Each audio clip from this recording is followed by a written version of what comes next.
붙어서 아예 붙어서 아예 붙어서.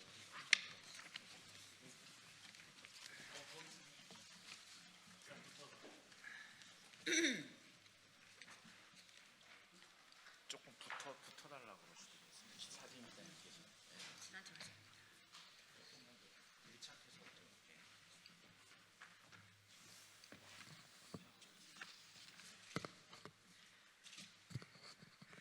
네, 지금부터 불공정 계약 주 6일 근무 협박, 프레시백 90% 회수 강요, 말뿐 인상생, 쿠팡 CLS 규탄 기자회견을 시작하도록 하겠습니다. 노동조합이 그동안 계속 이 쿠팡의 노동 시스템과 현행법, 그러니까 생활물류법이죠. 이것이 충돌하고 있다라는 말씀을 계속 드려왔습니다. 쿠팡이 매년 수수료를 깎으면서 계약 기간 중에 막 수수료를 변경하고 계약 갱신이 되면 묵시적 갱신이 되었음에도 대리점들이 그 기간이 지난 이후에도 이렇게 자동 갱신을 인정하지 않고 수수료 삭감을 시도하고 있는 이런 사례입니다. 이것이 여전히 택배 현장에서, 쿠팡 택배 현장에서 계속되고 있다, 이런 내용이라고 보시면 될 것 같습니다. 먼저 오늘 기자회견 참석하신 분들 소개해 드리도록 하겠습니다. 먼저 진보당 정혜경 의원님 참석해 주셨습니다. 택배노조 김광석 위원장님 참석해 주셨습니다. 택배노조 쿠팡본부 준비위원장이신 강민욱 위원장님 참석해 주셨습니다. 그리고 어제죠.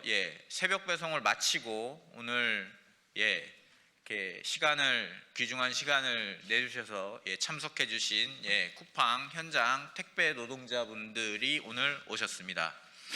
네, 먼저 모두 발언으로 정혜경 진보당 의원님의 말씀을 듣도록 하겠습니다.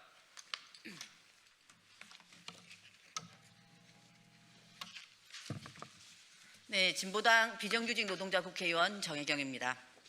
쿠팡의 거짓말이 또 한 번 드러났습니다. 국정감사와 청문회에서 국토부에 표준계약서를 이행하겠다, 가로사를 유발하는 클렌징 제도를 개선하겠다고 말하고는 서비스 수준 평가 지표로 프레시백 해수율을 넣어서 여전히 클렌징 제도를 시행하고 있습니다. 매월 수행률을 집계해 대리점 재계약 지표로 활용하여 노동자에게 사실상 공짜 노동이라고 볼 수 있는 프레시백 회수를 강요하고 있는 것입니다. 오늘도 택배 노동자들은 해고당하지 않으려고 배송을 모두 마친 뒤에도 구역을 돌며 프레시백을 수거하고 다른 사람 아이디를 이용해가며 주 6일, 주 7일을 근무하고 있습니다. 현대판 노예제가 따로 없습니다. 쿠팡은 개인정보 유출 사태에서의 대처와 마찬가지로 교묘한 말장난으로 언론 플레이만 하고 있습니다. 업계 최초 택배기사 주 5일 업무, 야간 작업 택배기사 격주 주 5일 배송을 말했지만 현장에서는 이행 의무가 없는 휴지 조각에 불과했습니다. 직고용 인력 투입으로 프레시백 해수 시스템을 개선하겠다고 하는 실행 계획 없는 말만 늘어놓고 있습니다. 쿠팡에서 반복되는 노동자 죽음의 근본 원인은 바로 이처럼 교묘하게 계약서에 숨겨진 클렌징 제도에 있습니다. 더 이상 쿠팡의 탐욕스러운 노동 착취로 노동자들의 목숨을 잃는 일이 반복되어서는 안 됩니다. 정부는 모든 수단을 동원해 쿠팡의 노동 착취 행태를 철저히 조사하여 엄중한 처벌을 내려야 합니다. 노동자를 쥐어짜 이윤을 취하는 기업은 이 사회에서 결코 용납될 수 없다는 것을 분명히 보여줘야 합니다. 쿠팡의 악질적인 노동 착취가 근절될 때까지 저 또한 국회에서 끝까지 싸우겠습니다. 이상입니다. 네, 다음으로 쿠팡 택배 현장에서 일하고 계시는 기사님 두 분의 말씀을 연이어서 들어보도록 하겠습니다. 안녕하세요. 저는 관악구 지역에서 지난 2년 동안 쿠팡 야간 배송을 하고 있는 택배 노동자입니다. 비가 오나 눈이 오거나 지난 계엄의 밤 관악 성관이를 침탈한 군인들 사이에서도 배송 업무를 하였습니다. 오늘 이 자리에 이렇게 나와 여러분께 말씀을 드리는 이유는 쿠팡 측의 비상식적인 정책 때문입니다. 그런 이유로 쿠팡 대리점 기분 좋은 날은 택배 기사에게 갑질과 갈취를 당연한 듯 행하고 있습니다. 첫 번째, 대리점이 공제하는 수수료를 매년 특별한 협의 없이 계속 인상해 왔습니다. 첫해 5%, 이듬해 10%, 작년 연말에는 12월 25일 공문을 통해 12월 31일까지 13%까지 올리는 서명을 강요하였습니다. 이는 생활물류법의 명백한 위반 사안입니다. 더불어 저희는 쿠팡 CLS가 대리점에 지급하는 원청 수수료를 알지 못합니다. 두 번째, 신규 계약서 서명을 거부하고 협의를 요청하는 택배 기사에게 휴무일을 줄이고 프레시백 수거 기준을 90%까지 올리겠다고 협박을 하고 있습니다. 이것은 쿠팡 CLS와 대리점 자신들이 계약한 내용이라고 말했습니다. 대리점은 프레시백 요구 수거율을 달성하지 못하면 배송기사의 임금을 갈취하는 갑질을 실제로 행하고 있습니다.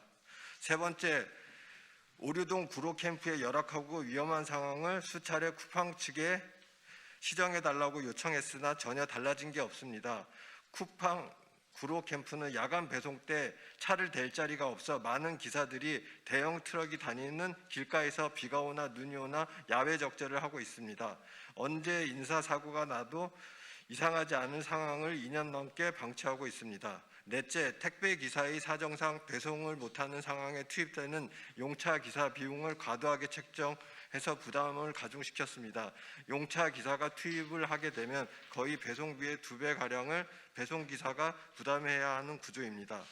이런 배송 기사에 대한 불합리한 처분은 쿠팡 측의 비상식적인 운영을 대리점을 통해 배송 기사에게 몇 배 더 가혹하게 전가되고 있습니다.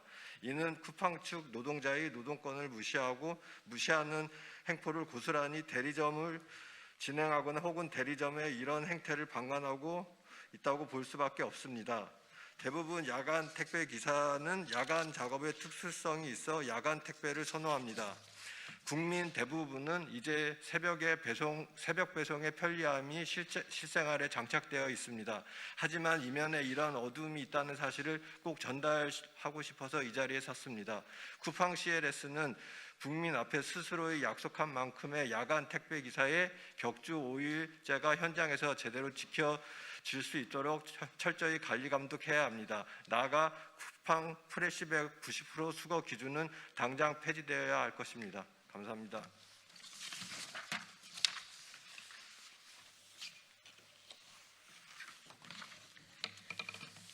안녕하세요. 저는 관악구 지역에서 2023년도부터 시작해 현재 3년차째 새벽 배송을 하고 있는 기사입니다. 오늘 이 자리에서 쿠팡 CLS와 대리점의 기사들에 대한 부당한 처우에 대해 말씀드리러 나왔습니다. 쿠팡은 새벽 배송과 함께 성장했다고 해도 과언이 아니라고 생각합니다. 하지만 그 성장 과정에서 정말 많은 기사들이 항상 고용 불안과 단가 경쟁에 시달리며 혹사당하고 기업이 성장하는 만큼 오히려 기사들의 처우는 바닥을 향해 가고 있습니다. 새벽 배송은 7시까지 무조건 배송 완료가 되어야만 하는 시스템입니다. 7시까지 배송이 되려면 모든 것이 제 시간에 이루어져야지만 기사들이 덜 혹사당하게 돼 있습니다. 야간 기사들은 항상 배송 물품을 전달해주는 간선차가 늦어져서 첫 배송부터 달려야만 합니다. 1차 배송 후 캠프에 다시 복귀해서 물건을 적재하고 배송하는 과정을 많게는 3회까지 반복하기 때문에 1차 때 배송했던 곳을 2차, 3차 다시 방문해야 합니다. 그냥 걸어서 배송한다면 절대 7시까지 배송을 할 수가 없습니다. 캠프에 주차 자리가 부족하기 때문에 1차 배송이 늦어지면 캠프 바깥에서 적재해야 합니다. 그 넓은 캠프 끝에서 끝을 오가며 캠프 멀리 외부까지 무거운 롤테이너를 끌고 수차례 왔다 갔다 해야 하기 때문에 2차, 3차 배송 시작도 그만큼 늦어집니다. 주차라도 하려면 무조건 달려서 빨리 끝내고 캠프에 복귀해야만 합니다. 그래야 조금이라도 빨리 출차할 수 있기 때문입니다. 비가 와도 눈이 와도 예외가 없습니다. 캠프가 위치한 곳에 외부적 적재는 많은 위험이 있습니다. 25톤 이상의 간선차들이 수시로 드나들며 수많은 배송 차량이 오가는 곳이기 때문입니다. 많은 기사들이 캠프 내 적재할 곳이 없어 외부에 주차해야만 하는 열악한 환경에서도 각자 맡은 바 시간 내 배송 완료를 최우선으로 열심히 달려서 새벽 배송이 가능한 겁니다. 시간 제한이 있는 심야 배송에 점점 무거운 합포장이 늘어나고 있고 달려야 배송 가능한 심야 배송에 가전 가구 같은 중량 물품들도 많아져서 현장의 심야 기사들은 하나같이 너무도 힘들어합니다. 엘리베이터 없는 4층, 5층에 20kg짜리 물품 2개를 들고 뛰어 올라가면 정말 이러다 죽을 수도 있겠구나, 남 얘기가 아닐 수도 있겠구나 싶습니다. 현장에서 이렇게 힘들게 어렵게 열심히 일하는 기사들의 처우는 매년 단가 하락과 대리점의 수수료 인상으로 돌아옵니다. 수익률과 클렌징이라는 위협으로 갑질이란 갑질은 기사가 다 당하고 있습니다. 또 노선을 가지고 있다는 이유로 대리점에선 각종 이유를 대고 대리점 공제 수수료를 매년 올리고 있습니다. 기사들은 언제든 노선을 뺏기고 일자리를 잃을 수도 있다는 불안감으로 수익률을 떨어뜨리지 않기 위해 대리점이 요구하면 요구하는 대로 할 수밖에 없습니다. 단가 조정이나 수수료 인상, 계약 기간도 어떤 사전 통지도 없이 통보를 하고 기사가 항의하면 휴무를 줄이고 프레시백 회수율로 협박을 합니다. 쿠팡 CLS와 대리점 계약 조건이 프레시백 회수 90%라며 회수를 강요합니다. 대리점에 제시한 계약에 동의하여 저희의 임금 수수료가 삭감되면 프레시백 회수를 60% 이상만 회수하면 된다고 하는데 그마저도 이하가 되면 벌금으로 배송 단가를 강제로 삭감시키고 있습니다. 대체 기사들은 특수고용직이라는 법의 사각지대에서 대리점이 휘두르면 휘두르는 대로 당해야만 하는 건가요? 쿠팡에서 작년부터 시행하는 격주 5일 근무에 대한 대체 기사 투입 비용을 고정기사한테 전가시켜 수수료를 매년 기사들과 어떠한 협의조차 없이 일방적으로 인상하고 있는데 어떤 기사가 동의할 수 있겠습니까? 대리점은 본사에서 요구하는 수익률 조건을 지키지 못하면 노선을 뺏기기 때문이라는 이유를 들고 있습니다. 밤새도록 7시 배송 완료하는 것만으로도 전력 질주를 밥 먹듯 하고 있는데 그 촉박한 시간에 배송지에 없는 프레시백 회수까지 강요하는 건 기사들을 사지로 내모는 것이라고 생각합니다. 받아야 될 돈에서 삭감되는 것이 두려워서 울며 겨자 먹기로 배송 완료를 모두 끝낸 뒤에도 4층, 5층 엘베 없는 곳까지 100원, 200원 주는 프레시백 회수를 위해 퇴근도 하지 못합니다. 또 회수한 프레시백을 하나씩 펼치고 내부에 쓰레기 분리까지 해서 반납해야 하는 일을 단 하루도 빠짐없이 하고 있습니다. 이런데도 쿠팡은 대리점을 통해 더 많은 것을 요구하고 원청 단가 비공개로 대리점이 얼마를 가져가든 알아서 하도록 함으로써 사실상 배송기사들은 언제든 버려질 수 있는 일회용 정도로 만들어 놓았습니다. 쿠팡의 배송기사로서 쿠팡과 함께 상생하는 관계가 아닌 철저한 갑과 을의 관계 속에서 기사들은 무력감마저 느낍니다. 쿠팡 CLS에 묻고 싶습니다. 야간 배송기사에 대해 격주 5일제를 하겠다는 발표는 거짓이었습니까? 프레시백 회수를 매일 90% 이상해야 구역을 뺏기지 않는다니 이게 말이나 됩니까? 결국 쿠팡 CLS의 이런 행태로 인해 대리점이 갑질을 하는 것이고 택배기사들이 죽거나 다치는 것입니다. 국회에 요구합니다. 아직도 이러한 비인간적인 갑질이 쿠팡 현장에 계속되고 있습니다. 쿠팡 노동자들이 일하다 죽거나 다치지 않도록 고용 불안에 시달리지 않도록 해주십시오. 감사합니다.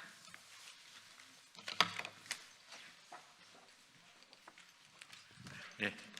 그 보도자료에 수수료 삭감이라는 용어와 수수료 인상이라는 용어가 같이 나오는데요. 대리점이 수수료를 인상하는 것이고, 그러니까 대리점 수수료를 요율을 인상하는 것이고, 그에 따라 택배 기사의 임금이 삭감되는 것이다. 뭐 이렇게 이해하시면 될 것 같습니다. 예. 다음 말씀 듣겠습니다. 다음 말씀은 강민욱 택배노조 쿠팡본부 준비위원장님께서 해주시겠습니다. 택배노조 쿠팡본부 준비위원장 강민욱입니다. 쿠팡은 쿠팡 심야배송 택배 노동자들의 과로를 예방하고자 하는 일말의 의지가 있기는 합니까? 매년 이유도 모른 채 협의도 없이 수수료는 삭감되어 왔습니다. 매년 12월에 진행되던 쿠팡 CLS와 대리점과의 수수료 협상이 올해 5월 말까지 연기된 조건에서도 쿠팡 대리점 기분 좋은 날은 삭감된 계약서를 들이밀었습니다. 쿠팡의 격주 5일제를 시행하다 보니 백업 기사가 더 많이 일하게 되었고 백업 기사는 수수료를 더 많이 주어야 하니 수수료를 인상하겠답니다. 말 그대로 격주 5일제 방식으로 더 쉬고 싶으면 돈 내고 쉬라는 겁니다. 도대체 세상 어느 곳에 이런 방식의 휴무가 있습니까? 기사들은 의기투합하여 생활물류법에 명시된 우리의 법적 권리를 주장했습니다. 그런데 돌아온 곳은 더 죽을 만큼 일하라는 것이었습니다. 격주 5일제 혹은 5일제로 일하던 현재 근무 형태를 모두 6일제 근무로 변경하겠답니다. 쿠팡이 이미 1년 4개월 전부터 떠들썩하게 홍보했던 야간 배송 격주 5일제는 아무런 쓸모도 없는 휴지 조각에 불과했습니다. 대리점은 그것은 권고사항일 뿐 대리점 계약에 명시된 대로 하겠다고 합니다. 이런 식이면 우리가 왜 과로 방지 사회적 대화를 하고 있습니까? 쿠팡 CLS는 어차피 할 수 있는 게 없는 거 아닙니까? 대리점과 기사 간의 계약 관계를 앞세우고 쿠팡은 뒤에 숨어 있는 꼴 아닙니까? 심지어 대리점에서 작성한 계약서는 국토부 표준계약서도 아닌 불공정 계약서입니다. 쿠팡 CLS는 도대체 무엇을 하고 있습니까? 신규 계약을 거부한 기사들에게 작년에 체결한 불공정 계약서를 원칙적으로 적용하겠다는 대리점은 웬일인지 프렉시백 회수율을 90% 맞추어야 한다고 합니다. 이는 계약서에도 없는 내용인데도 말입니다.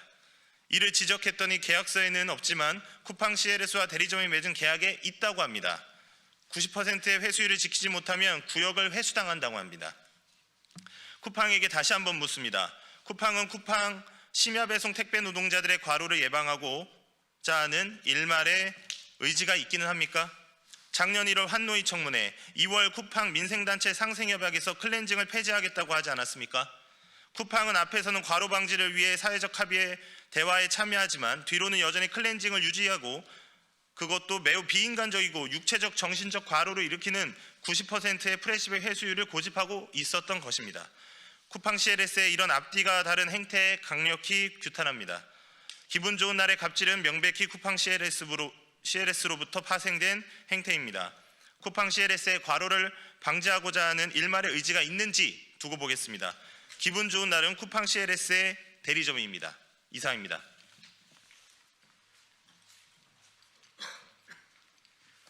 마지막으로 기자회견문을 김광석 택배노조 위원장님께서 낭독해 주시겠습니다. 네, 휴식권과 생존권을 인질로 잡은 쿠팡 CLS의 가짜 생생을 규탄한다. 쿠팡 CLS 산하 대리점인 기분 좋은 날은 2026년 계약갱신을 앞두고 소속 택배 노동자들에게 대리점 공제 수수료율을 기존 10%에서 13%로 인상하겠다고 일방적으로 통보했습니다. 그 어떤 사전 협의도 동의 절차도 없었습니다. 기사들이 수입을 깎아 대리점이 이익을 채우겠다는 일방적 통보였습니다. 이에 노동자들은 생활물류서비스 산업발전법 제10조에 따라 계약 변경에 대한 계약 만료 60일 전 사정 통지가 없었으므로 기존 계약이 자동 갱신된다는 정당한 법적 권리를 행사했습니다. 그러자 대리점은 기다렸다는 듯이 보복을 가했습니다. 새 계약서에 서명하지 않으면 현재 시행 중인 격주 5일제를 없애고 주 6일 근무를 시키겠다. 백업기사 지원을 끊겠다는 협박이 날아들었습니다. 쿠팡이 자랑하던 격주 5일제는 알고 보니 협박용 미끼였습니다.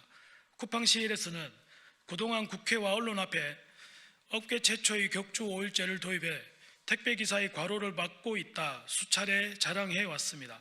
그러나 현실은 실상 달랐습니다. 대리점 관리자는 격주 5일제는 본사 즉 CLS의 공고사항일 뿐이라고 말을 잘 듣지 않는 기사에게는 언제든 뺏을 수 있는 특권인 양 휴식권을 인질로 잡았습니다. 사람의 목숨이 달린 건강과 휴식권이 쿠팡 현장에서는 대리점 소장 마음대로 줬다 폈다 할 수 있는 미끼로 전략한 것입니다. 문제는 이뿐이 아닙니다. 쿠팡은 지난 청문회에서 후레시백 회수원부가 기사들이 과로를 유발한다는 지적에 개선을 약속했습니다.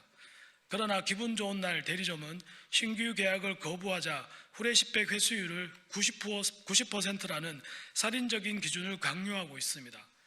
이를 달성하지 못하면 수수료를 추가로 깎겠다고 협박하고 있습니다. 대리점 측은 후레시백 회수율 90%가 CLS와 대리점 간의 계약 기준 때문이라고 밝혔습니다. 이로 인해 현장 배송 기사들은 배송이 다 마무리된 뒤에도 바로 퇴근하지 못하고 후레시백을 주우러 4층, 5층을 오르내리고 있습니다. 결국 기사들을 쥐어짜는 이 모든 압박의 배후에는 원청인 쿠팡 CLS의 클렌징 시스템이 도사리고 있는 것입니다. 쿠팡 CLS가 진짜 주범입니다. 대리점은 CLS와의 계약 유지를 위해 어쩔 수 없다고 변명합니다.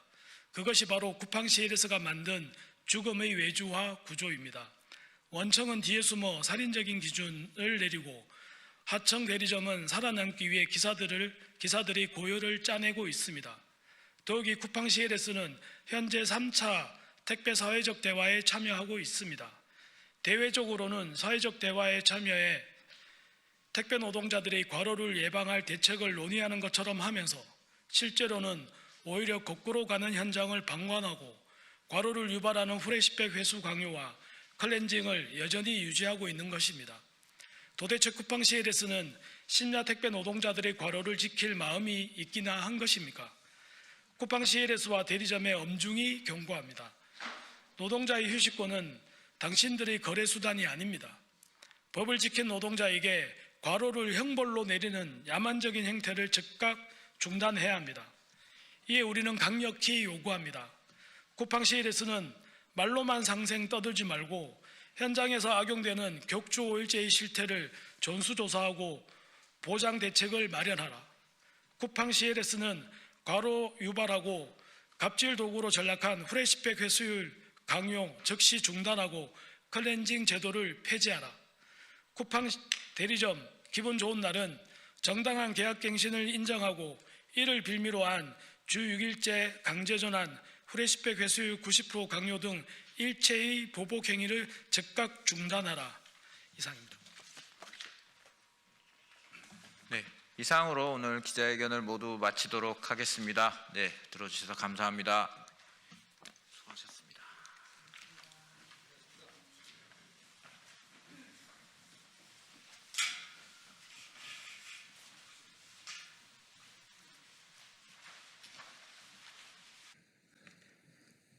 예, 지난 12월 31일 한국 GM 세종물류센터에서 GM 부품 물류지회 노동자 120여 명이 해고를 당했습니다.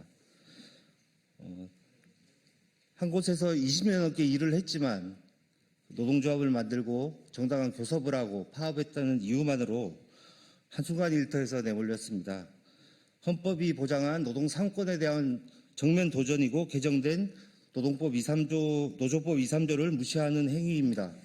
그래서 원청 사용자인 한국 GM의 책임 회피를 규탄하고 하청 노동자 120명의 고용 승계와 함께 집단 해고 사태 해결을 위해 교섭을 나설 것을 촉구하는 GM 부품 물류 하청 노동자 120명 집단 해고 사태 관련 진보당 금속노조 긴급 기자회견 진행하겠습니다.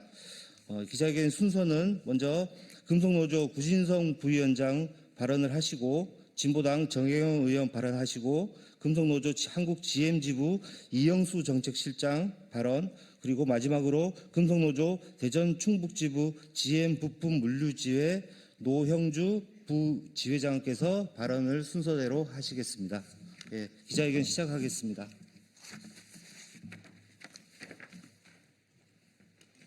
예, 안녕하십니까. 금속노조 부위원장 구진성입니다. 저희 발언은 구호와 함께 열겠습니다. GM은 120명 하청 노동자 집단해고 처리하고 물류센터 직영화 결단하라. 20년을 일해도 기본급 158만 원, 노조를 만들자 돌아온 것은 문자 한 통의 해고 통지였습니다.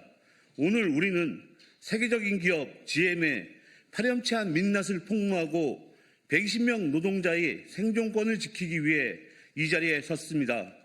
GM은 20년 넘게 유지해온 고용 승계를 단숨에 끊어내고 새해 벽두부터 노동자를 길거리에 내몰았습니다.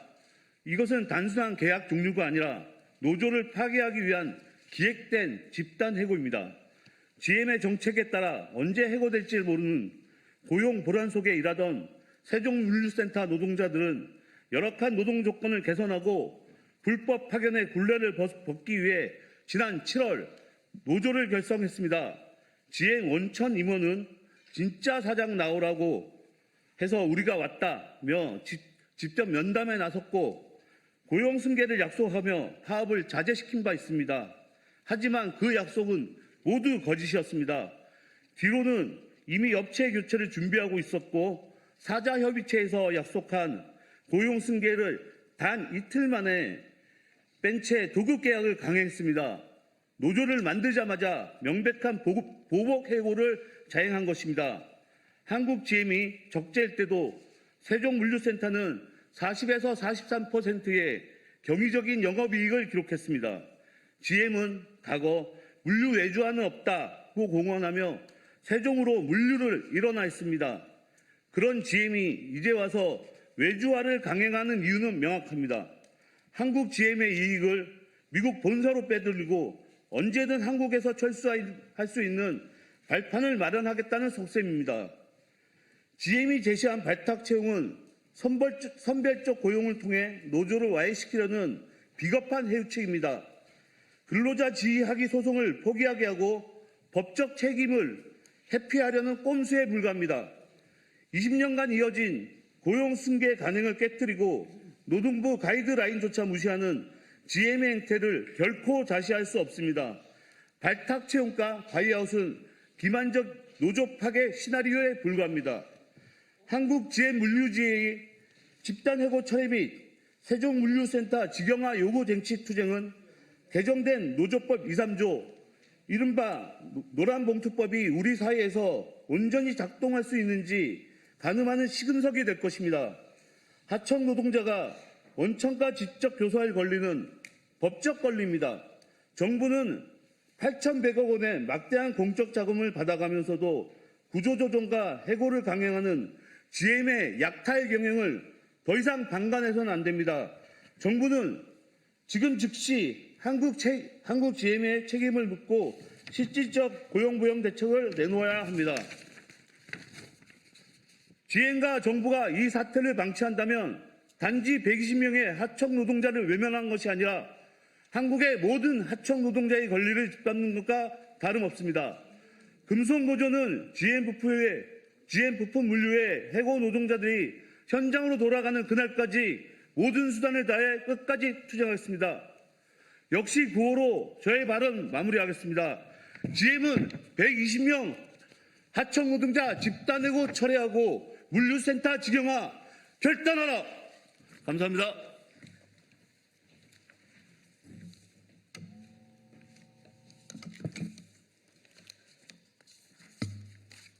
네, 진보당 비정규직 노동자 국회의원 정혜경입니다. 여기 옆으로 좀 오시래요. 뻔뻔한 태도로 일관한 미국 기업 쿠팡이 국민적 공분을 일으키고 있는 상황에서 이번에는 GM이 문제를 일으켰습니다. 말썽만 일으키는 미국 자본 정말 문제입니다. 이번 사안은 미국 자본 GM이 부당 노동 행위라는 범죄를 통해 우리 국민의 생계와 헌정 질서를 파괴하는 것입니다. 불법 파견을 지속하기 위해 부당 노동 행위라는 또 다른 범죄를 동원한 것이며 먹튀 자본들이 벌이는 전형적인 배째라식 협박이자 조롱입니다. GM이 고용 승계를 거부하며 신규 하청업체 선정에 들어간 사실은 애초부터 노조 말살 목적 외에 다른 이유가 없었다는 점을 명백하게 증명하고 있습니다. 그 어떤 변명을 둘러대봤자 개정노조법 시행에 따른 원청 책임을 피하고 하청 노동자들의 교섭권을 좌절시키기 위한 범죄 행위에 불과할 뿐입니다. 저는 진보당 국회의원으로서 노동권은 헌법으로 보장한 국민의 기본권이며 이를 탄압하는 것은 우리 헌정 질서에 대한 도전이자 범죄 행위라는 점을 여러 차례 강조해 왔습니다. 노동권은 국민의 생계와 삶을 지키기 위해 필요하다고 정한 최소한의 법률적 기준이기 때문입니다. 특히 내란 청산에 전력을 다하고 있는 우리나라에서 노조할 권리를 탄압한 범죄는 우리 민주주의에 대한 도전입니다. 정부는 GM의 노골적인 부당 노동행위 범죄에 대하여 우리 헌정 질서에 대한 도전이라는 인식을 분명히 하고 이를 처벌, 기업들을 앞에 본보기를 보여야 합니다. 개정노조법 시행을 앞두고 유사 범죄가 발생하지 않도록 신속하고 엄격한 조치에 나서야 합니다. GM은 지금이라도 국민 앞에 사죄하고 불법 파견 중단과 직접 고용에 대한 책임을 이행하십시오. 어려울 때는 국민의 피 같은 공적 자금 8,100억 원을 넙죽넙죽 받아 먹으면서 뒤에서는 국민의 생계를 파괴하고 원청의 책임을 외면한 행태는 배은망덕합니다. 진보당은 외국 자본이 국민을 유린하는 행위를 결코 자시하지 않겠습니다. 노동자 국민의 기본권을 지키기 위해 끝까지 함께하겠습니다. 이상입니다.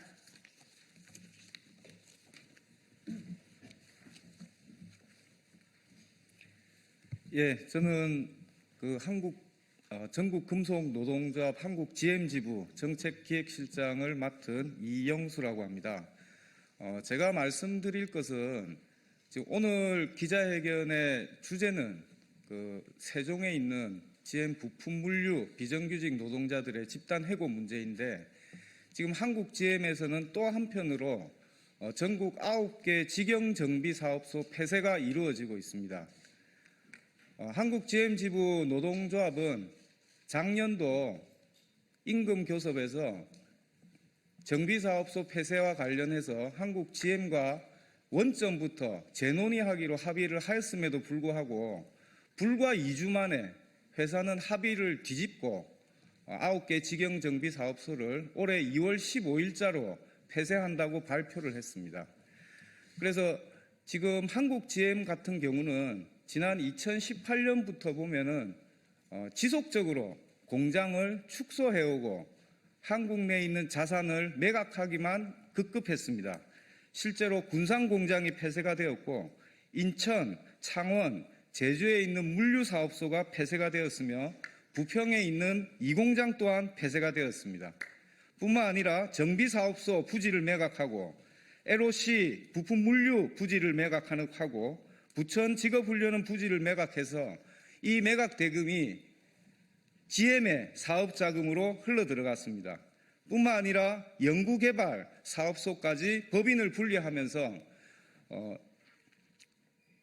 종합자동차 회사로서 연구개발, 제조, 서비스 이런 각종 부분들의 사업들을 폐쇄함으로 인해 가지고 공장을 사실상 운영할 수 없을 정도까지 이루어지고 있고 이것이 한국 GM의 철수 가능성을 더욱 확대시키고 있는 상황입니다.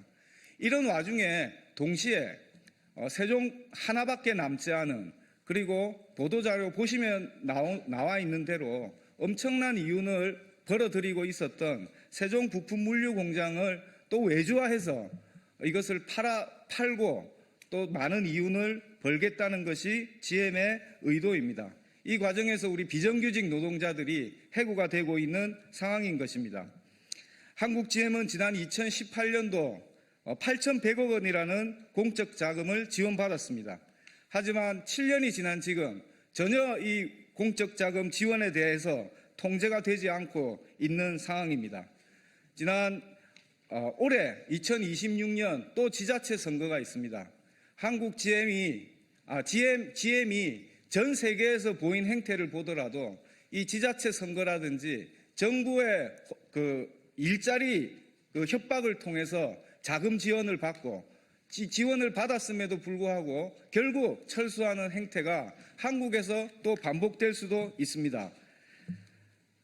저희들 한국 GM 지부는 이 정비사업소 폐쇄 문제 그리고 물류사업소 비정규직 노동자들의 해고 문제가 결코 분리된 문제가 아니고 한국 GM이 지속적으로 공장을 황폐화시키고 결국 철수까지 이어짐으로 인해 가지고 우리 노동자들의 생존권을 위협하는 사안이다 하는 심각한 상황 인식을 가지고 함께 싸워나갈 예정입니다. 감사합니다.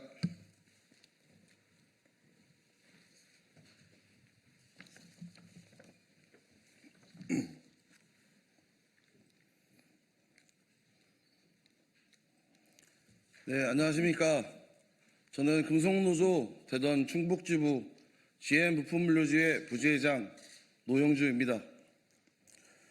금속노조의 수많은 선배 노동자들이 20년 넘게 거리에서 피눈물을 흘리며 싸워온 끝에 드디어 노조법 2조 3조가 개정되었습니다. 국회가 이 법을 바꾼 이유는 명확합니다. 진짜 사장인 원청이 하청 노동자의 목소리를 듣게 하고 그들에게 정당한 교섭의 권리를 보장하기 위해서였습니다. 저희 한국GM 세종물류센터 하청 노동자들도 지난해 7월 노동조합을 세웠습니다. 우리는 더 이상 숨지 않고 원청인 한국GM에 당당히 교섭을 요구했습니다. 하지만 우리에게 돌아온 것은 대화가 아니라 조합원 전원 해고라는 칼날이었습니다. 해고는 살인입니다. 글로벌 기업 한국GM의 오만함을 규탄합니다. 원청의 교섭을 요구하면 하청 노동자는 길거리로 나앉아야 하는 것이 지금 대한민국의 현실입니까? 한국GM은 글로벌 기업이라고 자부하면서도 대한민국 국회가 만든 법의 취지를 정면으로 무시하고 있습니다. 법 위에 군림하며 하청 노동자들의 생존권을 짓밟는 한국GM의 오만함을 더 이상 묵과할 수 없습니다. 저희는 해고된 직후 세종물류센터 현장에서 40일간의 천막농성을 진행하고 있으며 현재는 100여 명의 해고된 노동자들은 현장을 지키며 무기한 집단 농성에 돌입하였습니다. 하지만 한국GM은 묵묵부답으로 일관했습니다. 그래서 저희는 이제 이곳 한국GM 부평공장 앞으로 투쟁의 거점을 옮겨 농성에 돌입했습니다. 원청인 한국GM의 명확한 답변을 듣기 전까지는 단 한 발자국도 물러설 수 없기 때문입니다. 추운 겨울 차가운 아스팔트 위에서 농성을 이어가는 이유는 단 하나입니다. 해고된 노동자 전원의 고용 승계와 진짜 사장 한국GM의 책임 있는 답변을 받아내기 위함입니다. 국회에 요구합니다. 법이 현장에서 숨 쉴 수 있게 해주십시오. 국회는 단순히 법 조문을 바꾸는 곳이 아닙니다. 그 법이 국민의 삶을 실질적으로 바꾸고 있는지 감시하고 책임져야 하는 곳입니다. 노조법 2조 3조 개정이 종이 한 장의 기록으로 남지 않도록 저희 세종물류센터 하청 노동자들의 고용 승계가 그 법의 정당성을 증명하는 첫 사례가 되어야 합니다. 우리는 끝까지 싸울 것입니다. 선배 노동자들이 지켜온 노조법이 현실에서 무너지게 두지 않겠습니다. 당당히 현장으로 돌아가 원청을 상대로 승리하는 투쟁을 만들겠습니다. 한국GM은 지금 당장 해고 노동자 전원을 고용 승계하고 교섭에 나서십시오. 국회는 개정된 노조법이 현장에서 제대로 작동하도록 강력히 개입하십시오. 감사합니다.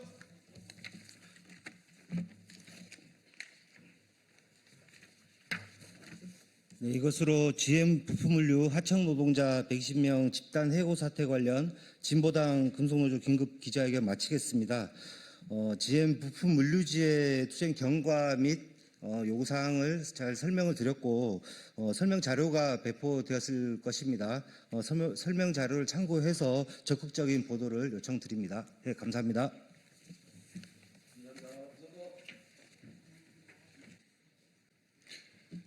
네, 시작하도록 하겠습니다. 네, 반갑습니다. 저는 국민의힘 동작갑 당협위원장 장진영입니다. 지난주에 저희는 이 자리에서 김병기 배우자가 동작구 의원의 법인카드를 추가로 불법적으로 사용한 추가 의혹을 공개한 바 있습니다. 오늘도 이 김병기 부부가 얼마나 알뜰하게 구의원들, 국민의 혈세인 구의원 법인카드를 알뜰하게 해먹었는지에 대한 추가적인 의혹을 공개하도록 하겠습니다. 그리고 이 김병기 부부와 또 관련자들에 대해서 오늘 뇌물죄 등으로 고발장을 제출한다는 사실, 그리고 그 동작경찰서의 수사 과정에 국민의힘 그 경찰 출신 국회의원이 수사 무마를 위한 전화를 해서 시도했다라는 보도가 있었는데요. 그 부분에 대한 당무 감사 요청, 요 세 가지 꼭지로 오늘 말씀드리도록 하겠습니다. 이제부터는 읽도록 하겠습니다.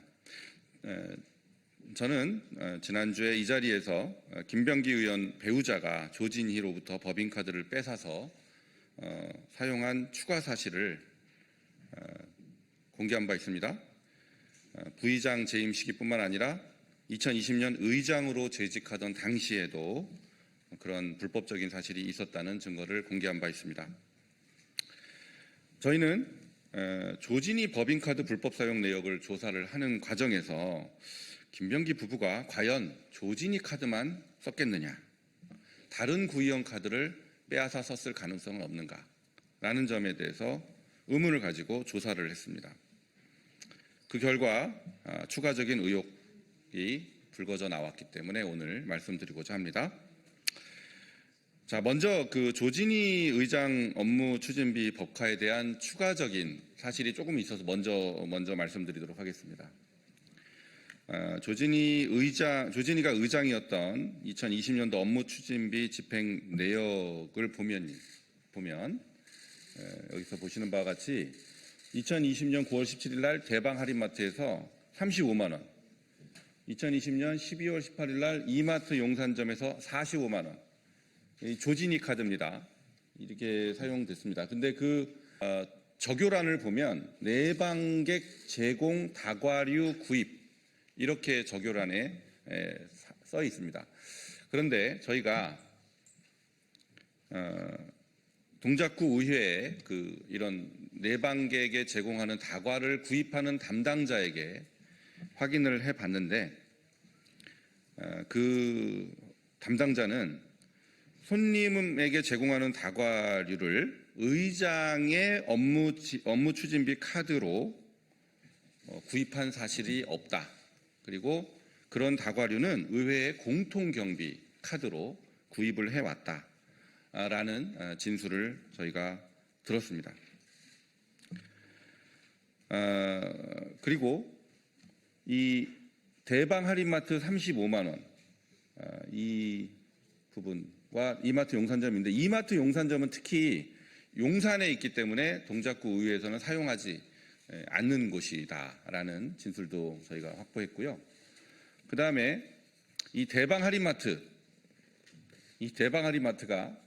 위치가 김병기 의원이 살고 있는 아파트에서 20m, 직선거리로 20m 거리에 있는, 그러니까 집 앞에 있는 마트입니다. 거기서 무려 35만 원이나 되는 의장 카드가 사용됐는데 적요란에 써 있는 것처럼 내방객에게 제공하는 다과는 공용 카드로 썼지 의장 카드로는 사용하지 않았다라는 점입니다. 그렇기 때문에 이것은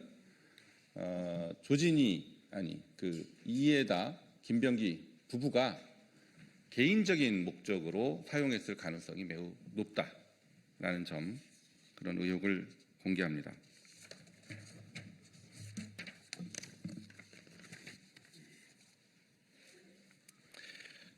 그리고 이제 조진희 이외에 다른 구의원 법인카드 사용 내역에 대해서 말씀드리겠습니다. 김병기 의원과 관련된 차남의 숭실대 편입 의혹, 공천헌금 탄원서 등 여러 사안에서 반복적으로 등장하는 구의원이 있는데 그 사람이 바로 이지희 구의원입니다. 이 사람은 김병기와 같은 아파트에 삽니다. 그러면서 김병기 배우자의 수행비서 역할을 해온 사람으로 알려져 있습니다. 그리고 최근 보도에 의하면 공천 뇌물 그 돈 심부름까지 한 사람으로 보도가 되기도 했습니다. 김병기의 핵심 신복입니다.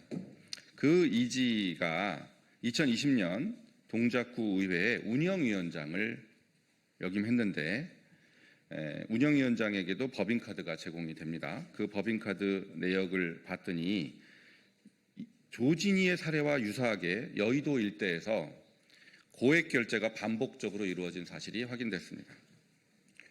지금 왼쪽에 제 왼쪽에 그 판넬을 보시면 2020년 7월 31일부터 2021년 1월 8일까지 8차례에 걸쳐서 여의도 음식점에서 결제가 됐고요. 그 금액이 상당히 큽니다. 그래서 7월 31일은 43만 원, 31만 원, 30만 원, 42만 원 등등 굉장히 고액의 식사가 대금이 결제가 됐는데 이 중에 일부 음식점들은 조진희 법인카드의 사용 장소와 일치합니다.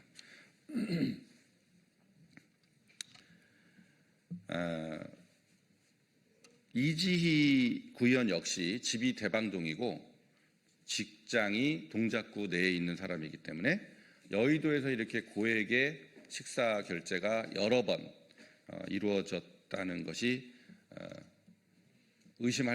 충분히 의심할 수 있을 만한 대목인데요.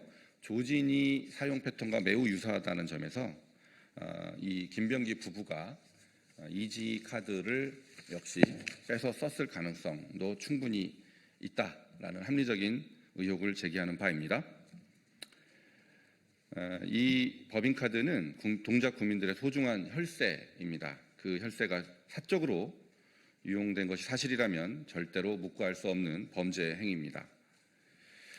저는 지금까지 제기한 김병기 그리고 그 배우자 이해다, 그 조진희에 관한 법인카드 사용 범죄를 오늘 뇌물수수, 정치자금법 위반, 업무상 횡령 및 배임 그리고 증거인멸 혐의로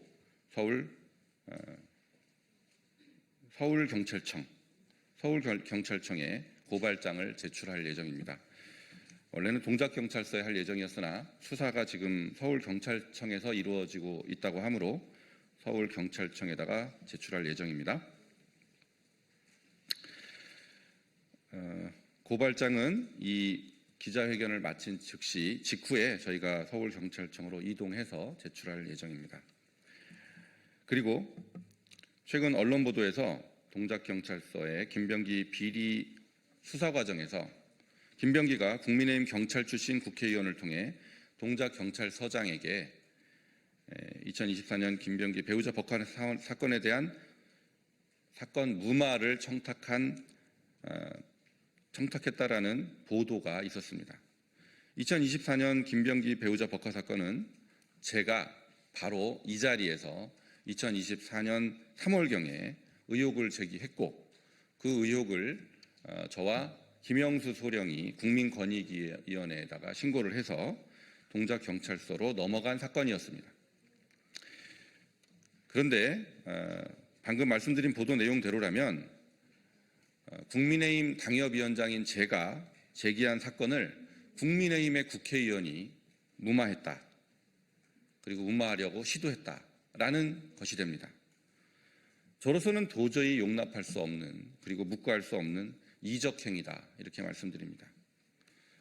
저는 국민의힘 당무감사위원회와 국민의힘 윤리위원회에 이 해당 의혹의 진위 여부를 가려서 사실이라면 엄중한 조치를 해 주실 것을 강력하게 요청할 계획입니다. 그에 필요한 당무감사 신청서 등도 자료 등도 제출할 예정임을 이 자리에서 말씀드립니다. 네, 오늘 제가 말씀드린 세 가지 내용에 대해서 말씀드렸습니다. 추가적인 내용은 밖에서 더 말씀드리도록 하겠습니다. 네, 이상으로 기자회견 마치도록 하겠습니다. 자료 경례.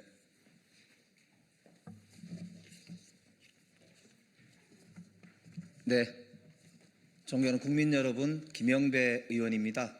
오늘 쿠팡 관련해서 국민들께 보고드릴 내용이 있어서 이 자리에 서게 됐습니다. 오늘은 우리 정의당의 권영국 대표님께서 쿠팡의 내부 회계 감시 시스템과 관련해서 문제가 있다라고 하는 문제 제기를 하시려고 하는데요. 아마 좀 이따가 권영국 대표님 말씀은 좀 들어보도록 하겠습니다. 사전에 제가 먼저 좀 잠깐 말씀 올리고 권영국 대표님 기자회견문 말씀을 듣도록 하겠습니다. 저는 쿠팡 청문회 내내 한 가지 생각밖에 안 들었습니다. 정말 몽둥이가 모자라다. 아무리 그래도 대한민국과 대한민국 국민을 이렇게 무시할 수 있느냐, 이런 절망감이 들었습니다.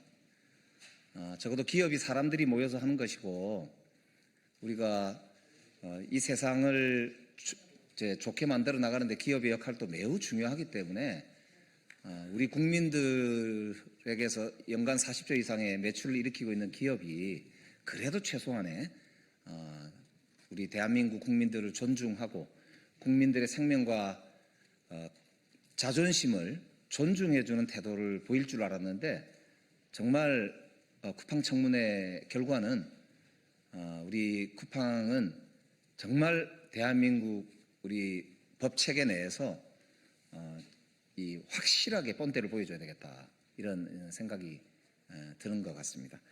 특별히 쿠팡이 왜 저렇게 아나무인의 태도로 나올까? 제가 내린 결론은 그런 거였습니다. 쿠팡이 미국에 있는 주주들과 미국의 주가와 미국에 있는 증권거래위원회 같은 감독 기구만 겁을 내고 거기만 관리하면 된다. 한국은 뭐 적당히 벌금 내고 처벌도 적당히 받고 국민들한테 적당히 비난받아도 뭐 어쩔 거야. 이게 쿠팡의 현재의 생각이고 김범석 의장의 태도다, 이런 결론을 내리게 됐었습니다. 미국 내에서 집단 소송에 대한 우려 때문에 아마 로저스 대표도 그렇고 산하에 있는 그 기업들이 전부 변호사들로 사장단, 부사장단이 꾸려져 있거든요. 그런 모습 자체가 그런 국내에서는 아예 사법적으로 문제가 될 거를 처음부터 예측하고 방어 체계만 구축한 거 아니냐, 이런 생각이 들 정도입니다. 이제는 오히려 미국 증권거래위원회에 물어봐야 될 상황 아닌가 싶습니다.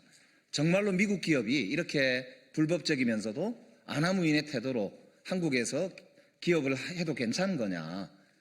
미국 기업의 감독 기준에는 이런 것들이 잘하는 일로 되어 있는 거냐? 이렇게 물어봐야 될 상황 아닌가 싶은데, 오늘 또 권영국 대표님이 더 이제 말씀을 주시면 우리 국민들께서도 더 생각을 많이 하시지 않을까 생각합니다. 저는 여기까지 말씀드리고 권영국 대표님의 말씀을 듣도록 하겠습니다.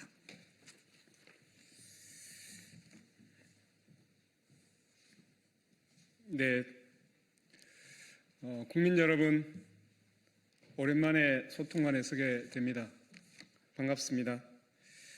오늘은 쿠팡 내부 감시 시스템 붕괴와 붕괴에 대한 고발과 금감원 특별감리 미국 공조조사를 촉구하는 기자회견에 앞서서 먼저 그동안 있었던 쿠팡의 여러 만행에 대해서 잠시 모두 발언으로 시작하겠습니다. 정의당 대표 권영국입니다. 연말 실시된 쿠팡 청문회, 국민 여러분 어떻게 보셨습니까? 분노와 답답함이 조금이라도 해소되셨습니까? 아마 그렇지 않으셨을 겁니다. 오히려 쿠팡 대표는 더욱 부활을 돋구는 행위를 멈추지 않았습니다. 창업자 김범석 의장은 이번에도 청문회에 출석하지 않았습니다. 첫 청문회에서는 동문서답으로 일관하던 해롤드 로저스 대표는 이번엔 오히려 책상을 탁탁 치면서 도리어 기싸움과 고성으로 맞섰습니다. 청문회를 앞두고 셀프 조사를 발표하고 5만 원 피해 보상안을 내놨으니 이제 저 자세를 끝내고 당당하게 나설 때라고 판단했던 것 같습니다. 말도 안 되는 소리 아닙니까? 결과적으로 쿠팡의 셀프 조사는 미국 투자자를 향한 셀프 면죄부에 불과했습니다. 쿠팡이 하는 말을 고지곳대로 믿을 국민이 있겠습니까? 결국 정부와 진실게임 공방처럼 변질시켜 버렸습니다. 전 국민의 분노를 야기한 5만 원 피해 보상안은 또 어땠습니까? 그것이 피해 보상안이었습니까? 사실상 로켓 배송 5,000원 할인권을 배포한 판촉 마케팅이었습니다. 참으로 얄팍한 수법이 아닐 수 없습니다.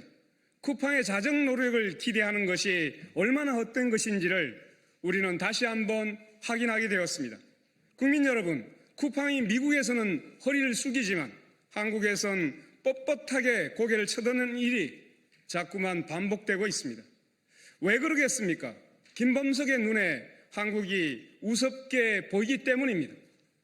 조금만 시간이 지나면 소비자들은 결국 다시 쿠팡으로 돌아올 것이라고 확신하고 있기 때문입니다. 쿠팡과 김범석의 버르장머리를 고쳐줄 방법은 단 하나밖에 없습니다. 한국이 결코 쿠팡에 허술하거나 관대한 나라가 아니라는 사실을 분명하게 보여주어야 합니다. 쿠팡이 한국을 우습게 여기고 거듭 비윤리적 행태를 반복하면 더 이상 한국에서 정상적으로 사업을 하지 못할 수도 있다고 분명히 경고해야 합니다. 이미 수많은 시민들께서 적극적으로 참여해주고 계신 탈팡운동이 더욱 거세져야 합니다. 영업정지, 국정조사 등 정치권에서 가용한 모든 조치를 취해야 합니다. 그리고 오늘 정의당은 또 하나의 조치를 이 자리에서 촉구하고자 합니다. 그 내용을 잠시 후 말씀드리겠습니다. 새벽 배송 야간 노동 문제에 대해서도 다시 한번 말씀드립니다. 개인정보 유출 사태의 파장으로 사안이 잠시 뒤로 밀려 있습니다만 이 논의의 불씨를 다시 짚어야 합니다. 2020년 이후 알려진 사망자만 무려 29명에 이릅니다. 더 이상 방치할 수 없는 이 끔찍한 현실을 만든 것은 바로 쿠팡입니다. 소비자들이 필요로 해서 새벽 배송이 만들어진 것이 아니라 쿠팡이 소비시장 장악을 위해 새벽 배송 그것을 만들었기 때문에 새벽 배송이 마치 기본이 된 사회가 되어버렸습니다. 최저임금 수준의 주간 노동으로는 생계를 유지할 수 없는 노동자들이 야간 노동으로 내몰리고 있습니다. 편의와 필수가 구분되지 않는 쿠팡의 멤버십 혜택과 운영 시스템 속에서 새벽 배송 수요는 줄어들고 있지 않습니다. 이제 쿠팡이 만들고 설계하고 확산한 새벽 배송 사회를 멈춰 세울 때입니다.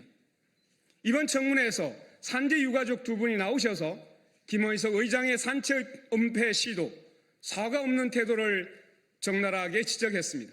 저 역시 고 김덕중 님에게 모욕적인 발언을 쏟아낸 김범석 의장에게 참으로 분노를 참기 어려웠습니다. 쿠팡이 책임을 인정하고 문제를 근본적으로 해결하기보다 이익을 쫓고 위법과 편법으로 일관하고 돈으로 해결하려 든다는 점에서 과로사와 개인정보 유출 사태의 본질은 전혀 다르지 않습니다.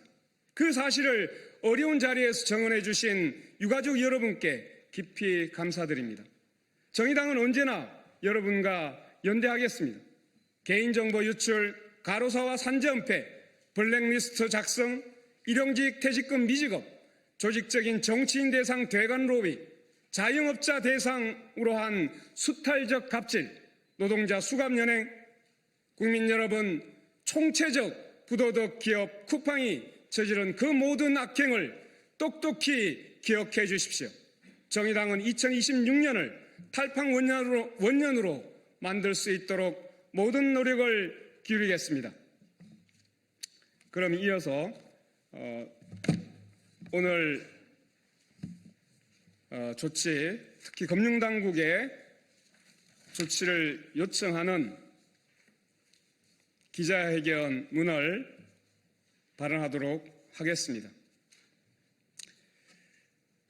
쿠팡 내부의 감시 시스템이 사실상 붕괴된 것입니다.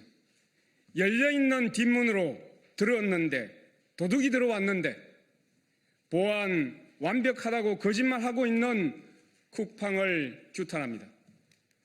최근 쿠팡에서 퇴사한 직원이 5개월 동안이나 회사 내부망을 제집 드나들듯 접속해 수많은 고객 정보를 빼돌린 사건이 발생했습니다. 쿠팡은 이를 두고 나쁜 마음을 먹은 퇴사자의 개인 범죄라며 꼬리 자르기를 시도했습니다. 하지만 이것은 명백한 거짓입니다. 이번 사건의 본질은 외부의 침입이 아니라 집주인이 5개월 동안이나 현관문 열쇠를 바꾸지 않고 방치한 시스템의 직무유기였습니다. 정의당은 오늘 이 자리에서 쿠팡이라는 거대 기업을 지탱하는 삼중 감시 시스템, 내부 회계 관리 제도의 붕괴를 고발하며 금융당국의 적극적인 개입을 요구합니다. 첫째, 쿠팡 경영진은 IT 통제라는 글로벌 스탠다드와 주식회사 등의 외부 감사에 관한 법률상의 의무를 저버렸습니다. 미국 상장사의 쿠팡은 삭스법에 따라 회계 투명성을 위해 내부 회계 관리 제도를 운영해야 합니다. 이는 한국 자회사에도 동일하게 적용됩니다. 그 중에서도 IT 일반 통제는 퇴사자가 발생하면 즉시 시스템 접근 권한을 삭제하도록 규정하고 있습니다. 그러나 쿠팡은 퇴사자의 디지털 열쇠를 5개월이나 해소하지 않았습니다. 이는 단순한 실수가 아니라 시스템 설계와 운영이 엉터리였다는 증거입니다. 둘째, 2024년 내부 회계 관리 제도에 대한 적정 의견은 허위 또는 부실 평가의 결과일 가능성이 높습니다. 쿠팡은 2024년 결산 보고서에서 내부 통제에 아무런 문제가 없다고 적정으로 공시했습니다. 묻겠습니다. 이 퇴사자 권한 관리의 구멍, 이것이 2025년에 갑자기 생겨난 겁니까? 아닙니다. 2024년도에도 그 전에도 구멍은 뚫려 있었을 것으로 추정됩니다. 그런데도 경영진은 문제없다고 보고했고 이를 감시해야 할 감사위원회와 외부 회계법인은 눈을 감았거나 무능했습니다. 셋째, 내부 통제 실패보다 더 치명적인 것은 이를 감춘 허위 보고였습니다. 기업이 내부 통제에 실패할 수는 있습니다. 그러나 이를 투명하게 공개하지 않고 완벽하다고 허위를 보고하는 것은 시장과 투자자를 기만하는 행위입니다. 세계적인 투자은행 크레디트 스위스가 무너진 결정적 이유는 취약점 그 자체보다 뒤늦게 드러난 부실 그 자체로 인해 시장의 신뢰가 한순간에 붕괴됐기 때문입니다. 이커머스 기업인 쿠팡에게 고객 정보는 곧 기업의 핵심 경쟁력이자 사업 기반입니다. 이를 관리하는 시스템이 뚫렸음에도 숨겼다는 것은 쿠팡의 재무제표 숫자 또한 신뢰할 수 없다는 뜻입니다. 한국 금융당국은 미국 상장사라는 이유로 뒷짐을 진 채 방관하지 말고 특별관리와 한미 공조조사에 나서야 합니다. 피해자는 한국 국민이고 사고가 난 곳은 바로 한국 법인입니다. 쿠팡 INS가 미국에 상장되어 있다 하더라도 그 재무제표의 기초가 되는 한국 쿠팡의 내부 통제 실패는 한국 금융당국의 바로 감독 영역입니다. 이제 정의당은 다음과 같이 금융당국에 요구합니다. 금융감독원은 즉각 쿠팡에 대한 특별관리에 착수하라. 개인정보 유출을 넘어 회계정보의 무결성을 담보하는 IT 통제가 실제로 작동하고 있었는지, 2024년 내부 회계 관리 제도도 그 운영 실태 점검이 제대로 이루어졌는지 검증해야 합니다. 금융당국은 미국 정권거래위원회인 SEC에 공조조사를 공식 요청하라. 쿠팡은 미국 상장사이자 한국의 지배적 사업자입니다. 이번 사태는 삭스법 위반 소지가 매우 다분합니다. 한국 당국이 확보한 IT 일반 통제 실패 증거를 바탕으로 미국 감독 당국과 공조하여 글로벌 수준의 제재와 시정 조치를 반드시 이끌어내야 할 것입니다.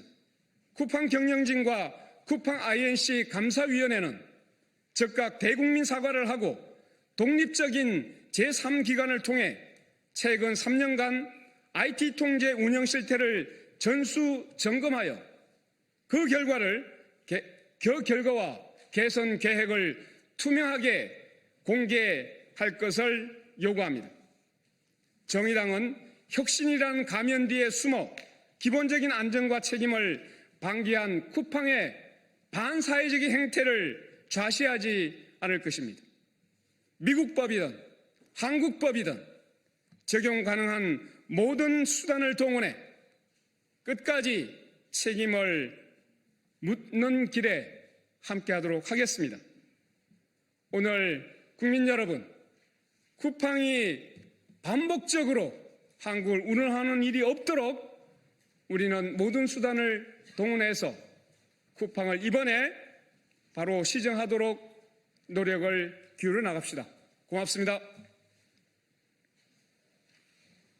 존경하는 국민 여러분, 사랑하는 당원 동지 여러분, 새만금을 품은 군산 김제 부안갑 국회의원 신영대입니다.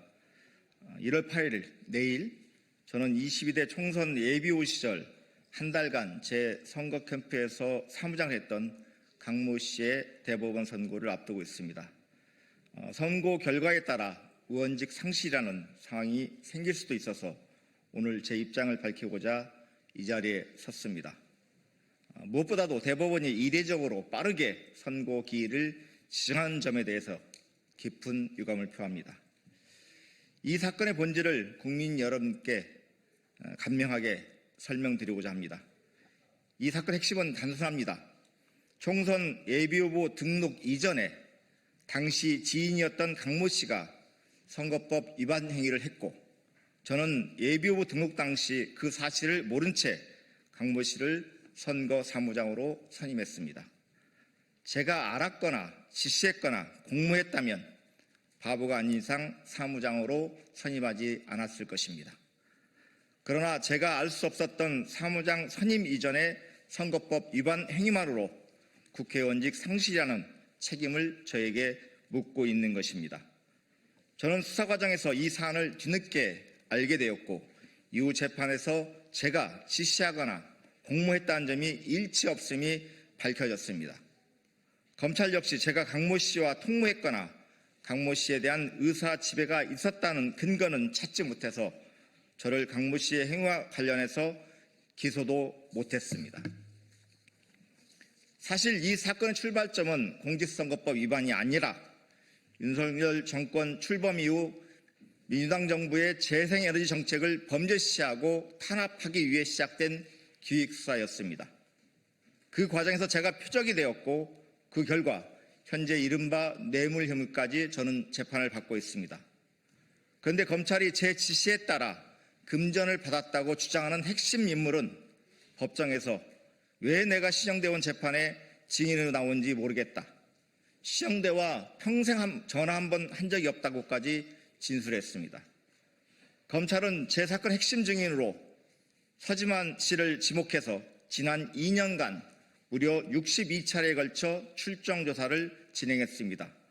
이는 쌍방울 사건의 김성태, 방용철에 이어 세 번째로 많은 횟수로 사실상 신영대 저 한 사람을 엮기 위해 수십 차례 불러내어 조사한 것입니다. 이 과정에서 거짓 진술을 유도하고 협박과 회유, 나아가 증거 조작까지 자행했습니다. 그야말로 천국이고, 이런 비상식적인 수사와 기소를 한 것이 윤석열 정권 당시의 검찰입니다. 바로 그 뇌물수사 과정에서 검찰은 뇌물 사건과 관련 없는 일까지 범위를 넓혀서 별건 수사를 시작했고, 그 결과 공직선거법 사건이 만들어졌습니다. 이 공직선거법 수사는 독립적으로 시작된 수사가 아니라 뇌물 수사를 진행하던 과정에서 별건으로 수사한 것입니다. 그래서 검찰은 이 파생된 사안을 통해 선거기간 전체와도 무관하고 제가 인지하지 못했던 강모 씨 개인의 과거 행위를 문제 삼아 공소장을 변경했고, 결국 의원직 상실로 이어지도록 구형하고 선고받는 구조를 만들어냈습니다. 그리고 이 공직선거법 적용은 더욱 이례적입니다. 문제된 조항은 2004년 공직선거법이 대대적으로 개정되면서 새로 도입된 규정이지만, 그 이후 20년 가까운 기간 동안 실제로 적용된 사례 자체가 없었고, 국회의원이 의원직을 상실한 전례 역시 없었습니다.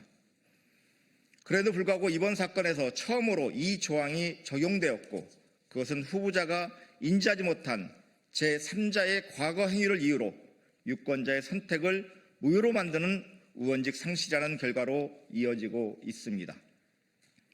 이것이 과연 정상적인 법 적용인지 아니면 저에게만 외적으로 적용된 것인지 묻지 않을 수 없습니다.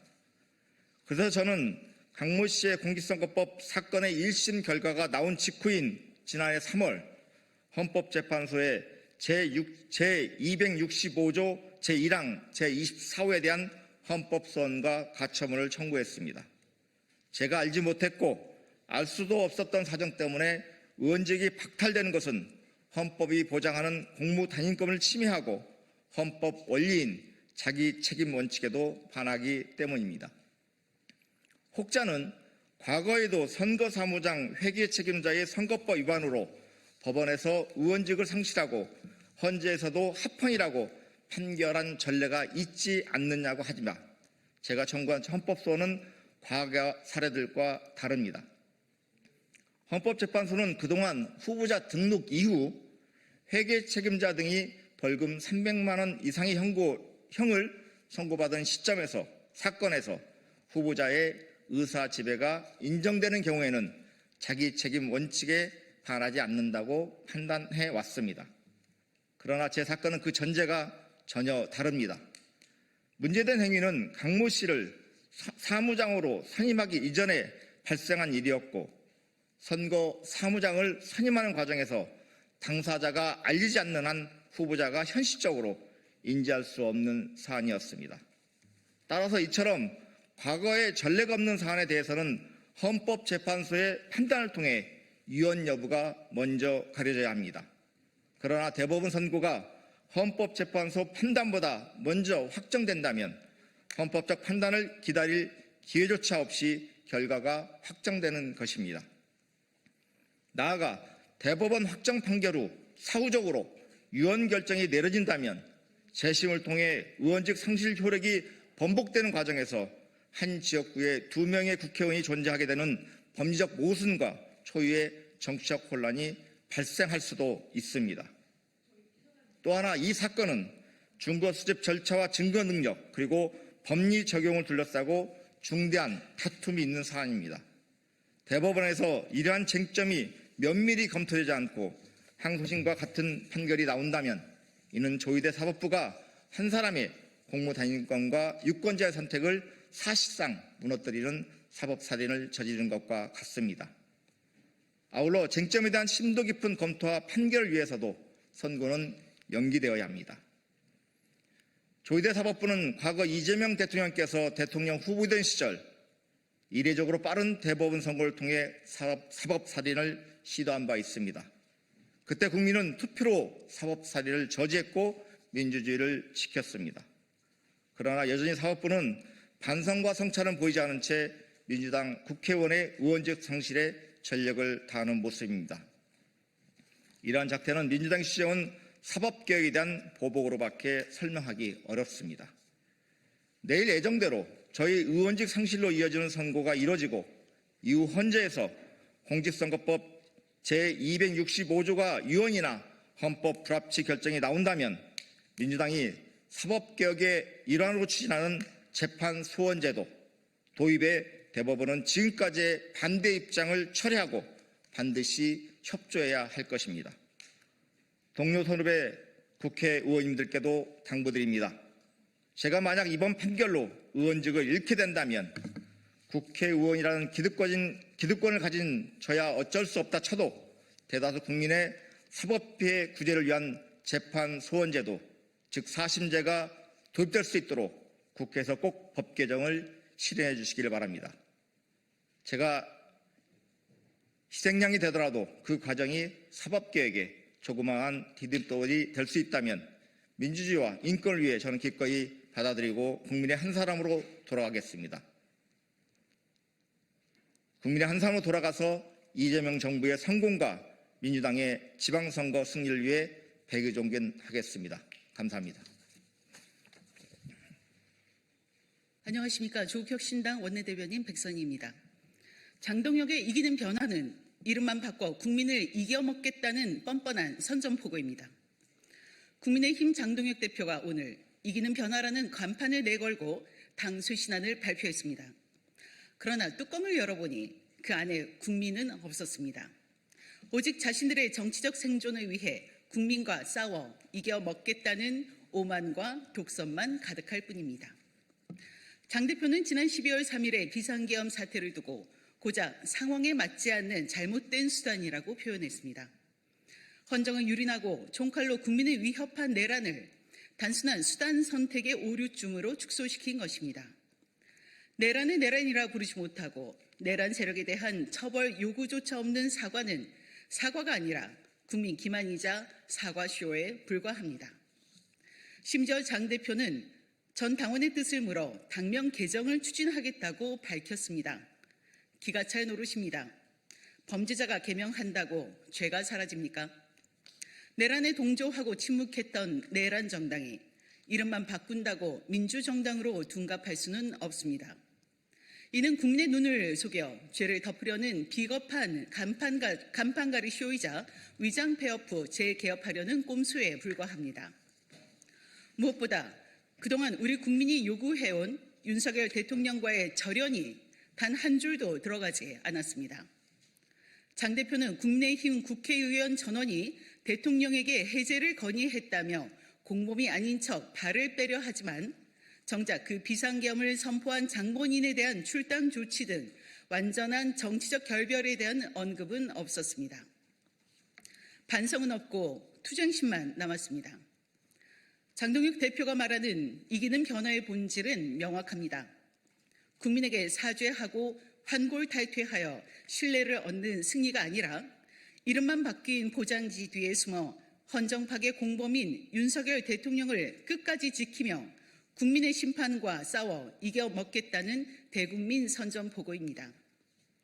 과거의 일들은 사법부와 역사에 맡기자라는 말로 어물쩍 넘어갈 수는 없습니다. 국민을 이기려 드는 정치 세력에게 미래는 없습니다. 간판을 바꿔 달고 윤심을 지키려는 간판의 변화는 결국 국민에게 철저히 버림받는 실패한 변화로 귀결될 것임을 명심해야 할 것입니다. 오늘 장동혁 대표의 기자회견은 역설적으로 이번 지방선거에서 국민의힘이 왜 이 땅에서 완전히 사라져야 하는지를 만천하에 증명한 것입니다. 내란을 옹호하고 국민을 기만하는 세력에게 더 이상의 기회는 없습니다. 조국혁신당은 다가오는 지방선거가 내란 세력 완전 퇴출의 결정적 심판대가 되도록 한 채 타협 없이 단호하게 싸워갈 것입니다. 감사합니다.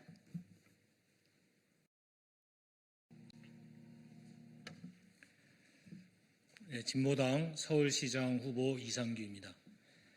미국 백악관이 덴마크령 그린랜드 획득을 위해 군사력 사용을 포함한 모든 옵션을 검토하고 있다고 공식 성명을 냈습니다.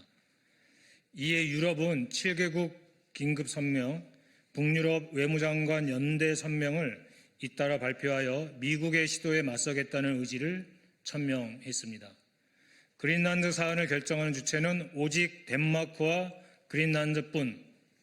나토는 북극권이 우선순위임을 명확히 해왔고 북극권 안정과 적대 세력 억제를 위해 주둔군 활동 투자를 늘리고 있다. 이렇게 자체의 억지력 확보 군사 대응을 유럽은 분명히 했습니다. 점입가경, 베네수엘라 침공에 이어 유럽하고도 한판 붙을 기세입니다. 트럼프에 의해 세계 경제 질서, 안보 질서가 일거에 무너지고 동맹마저도 잡아먹는 약육 강탈의 시대가 도래하고 있습니다.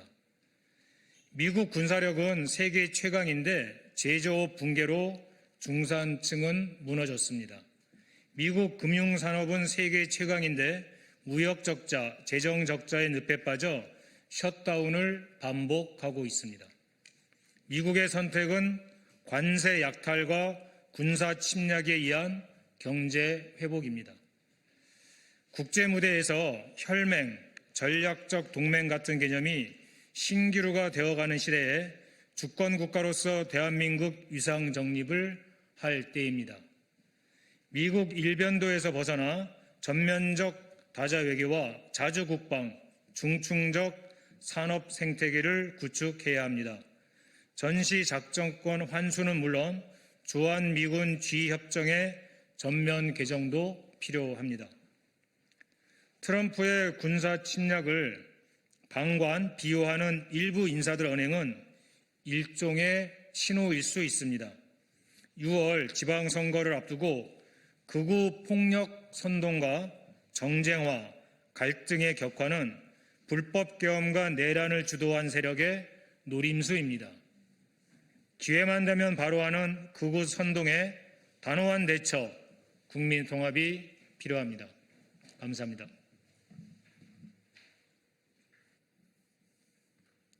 진보당 대변인 신면입니다. 브리핑을 시작하겠습니다.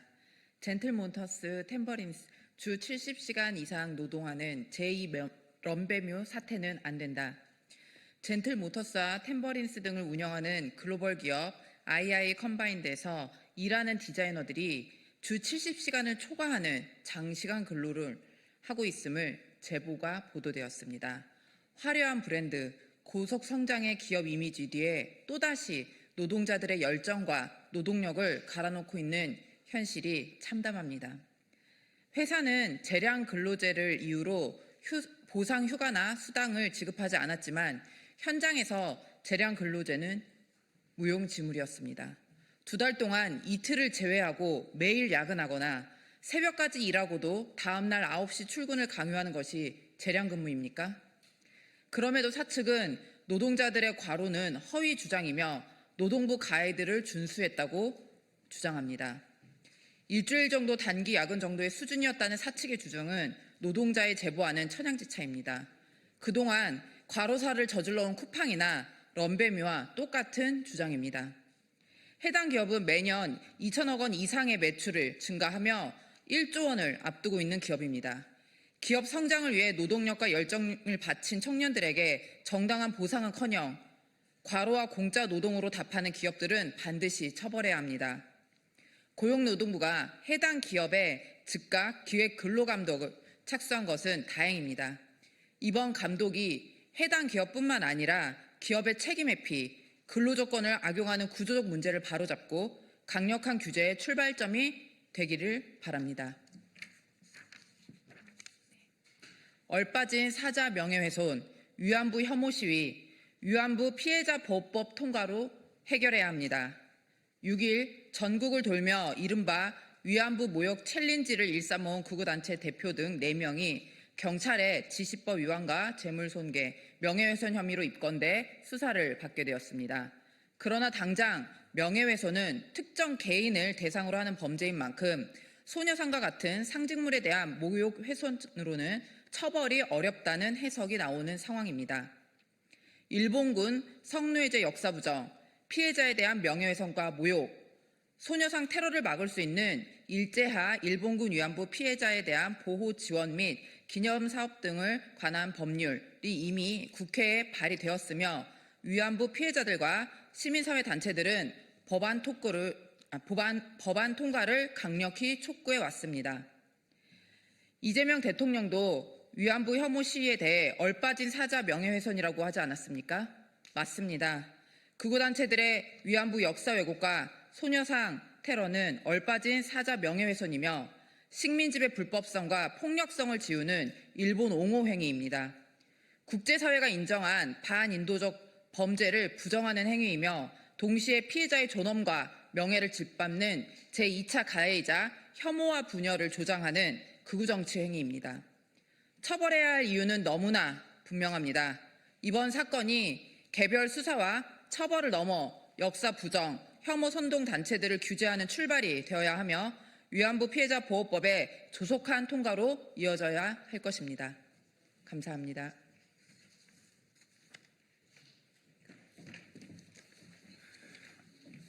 네, 언론인 여러분, 국민 여러분, 지금부터 사회연대 경제기본법 제정 촉구를 위한 기자회견을 시작하도록 하겠습니다. 먼저 오늘 참석하신 분들 소개 올리겠습니다. 제 오른쪽부터 김보라 안성시장님 함께 하셨습니다. 경창수 더불어민주당 경기도당 사회적경제위원장님 참석하셨습니다. 조주연 더불어민주당 정책위 부의장님 참석하셨습니다. 안정희 도시재생주거환경시민연대 상임대표님 함께하셨습니다. 이회수 더불어민주당 국가균형성장특위 부위원장님 참석하셨습니다. 이의영 사회연대경제 분권연대 공동대표님 함께하셨습니다. 사회적 경제 활성화 전국 네트워크 대표도 함께하고 계십니다. 그리고 양정숙 전 국회의원이시며 저희 연대의 법률 자문을 맡고 계신 분 양정숙 의원님 함께하고 계십니다. 저희가 작년도에 기자회견을 하고 그리고 저희 전국회의를 출범을 하면서 2025년도 내에 사회연대경제 기본법을 반드시 제정하겠다라고 국민 여러분들께 약속드린 바 있습니다. 하지만 여러 가지 사정상 아직까지 국회에서 첫 발을 떼지 못하고 있는 모습에 저는 더불어민주당 사회적경제위원장으로서 매우 답답하고 또 송구스러운 마음입니다. 그래서 올 상반기 중으로는 반드시 사회연대경제 기본법 제정이 되어야 한다라는 저희들의 의지와 또 국민 여러분들의 응원을 부탁드리고자 오늘의 기자회견을 준비하게 되었습니다. 예정된 기자회견문을 낭독드리겠습니다. 존경하는 국민 여러분, 저희는 오늘 대한민국이 직면한 복합적 위기를 극복하고 대전환을 통한 도약의 출발점에 서기 위해 이 자리에 섰습니다. 무너진 민생과 공동체를 회복하고 지속 가능한 성장의 새로운 길을 열기 위해 사회연대 경제기본법의 조속한 제정이 필요합니다. 지난 윤석열 정부와 내란 사태는 우리 사회에 누적된 양극화와 불평등, 지역 소멸과 공동체 붕괴의 현실을 적나라하게 드러냈습니다. 이제 국가가 책임지고 해결하지 않으면 안 되는 구조적 위기 상황입니다. 수도권 중심 성장에서 지방주도 성장으로, 소수만의 성장에서 모두의 성장으로, 불안정한 성장에서 안전하고 지속 가능한 성장으로 전환해야 합니다. 이러한 전환의 중심에 국민 누구나 인간다운 삶의 조건을 보장받는 기본사회가 있으며 기본사회로 나아가기 위한 핵심 경제적 토대가 바로 사회연대 경제입니다. 무한 경쟁과 이윤 중심의 경제를 넘어 협력과 연대, 공정한 분배를 통해 성장이 복지가 되고 복지가 다시 성장을 이끄는 선순환 구조를 만들어야 합니다. 돌봄과 안전, 지역 소멸, 재난 이후의 회복, 민생 위기의 해법은 중앙정부의 단기 처방만으로는 해결될 수 없습니다. 지역과 시민이 주체가 되어 참여하고 국가는 이를 제도로 뒷받침해야 합니다. 이재명 대통령은 25년 9월 42차 국무회의에서 사회연대경제 정책 통합을 주문했고 10월 행정안전부를 사회연대경제 주무부처로 결정했습니다. 11월에는 사회연대경제 성장 촉진을 위한 당정청 협의회가 열려 당과 정부, 청와대가 힘을 합쳐 사회연대경제 활성화를 위해 노력하기로 뜻을 모았습니다. 또한 이재명 대통령은 12월 16일 54차 국무회의에서도 양극화를 완화하려면 양적인 성장을 넘어 공정하고 지속 가능한 성장으로 정책 패러다임을 과감히 전환해야 한다며 정책과 함께 사회 구성원 간 연대 협력을 촉진하는 사회연대 경제 생태계가 중요하다고 말씀하셨습니다. 아울러 정부는 협동조합, 교육, 문화, 예술, 돌봄, 의료, 주거, 기후에너지 등 다양한 분야에 걸쳐 사회연대 경제 활성화 방안을 충분히 연구해달라고 주문했습니다.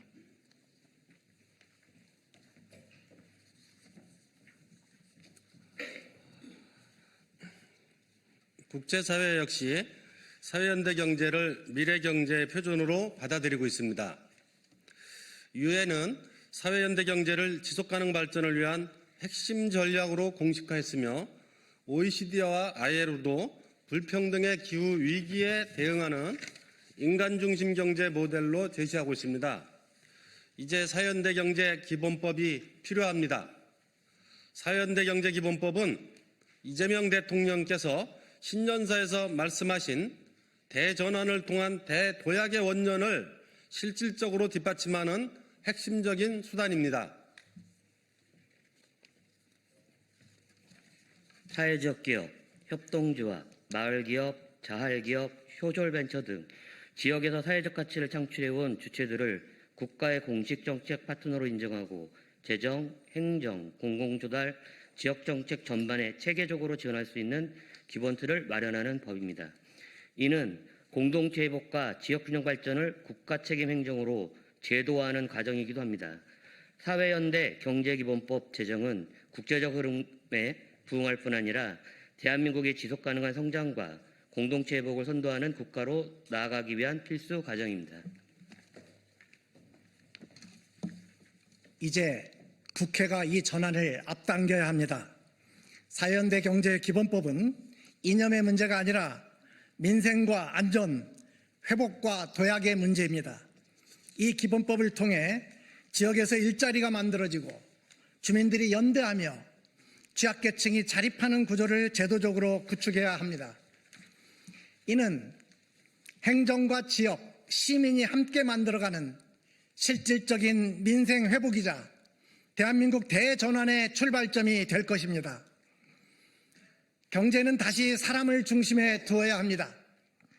기회는 공정해야 하고 성장은 모두의 것이어야 합니다. 국민 여러분, 사회연대 경제기본법은 무너진 공동체를 다시 세우고 국가가 국민의 삶을 끝까지 책임지겠다는 새로운 사회적 약속입니다.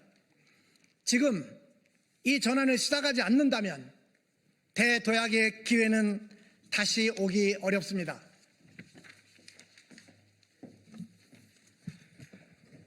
저희 입법추진단 국회의원들은 지난 2025년 사회연대경제 활동가와 전문가, 국민 여러분께 사회연대경제 기본법 연내 통과를 약속드렸지만 그 약속을 지키지 못했습니다.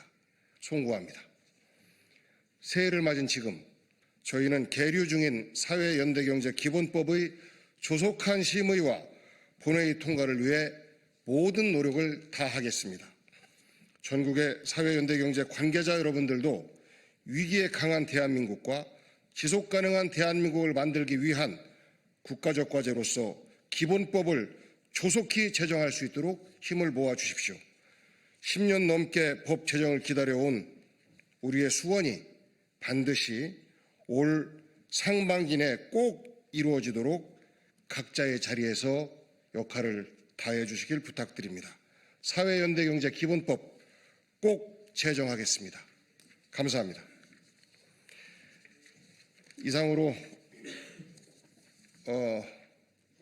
계획된 회견문 낭독을 다 드렸고요. 회견문에서 나오는 것처럼 정부와 행정부는 준비가 되어가고 있는데 정작 국회는 아직 제 역할을 다하지 못하고 있습니다. 그것이 현재의 현 주소입니다. 최선을 다해서 노력하겠습니다. 자세한 말씀은 추가적으로 백브리핑에서 말씀드리도록 하겠습니다. 감사합니다.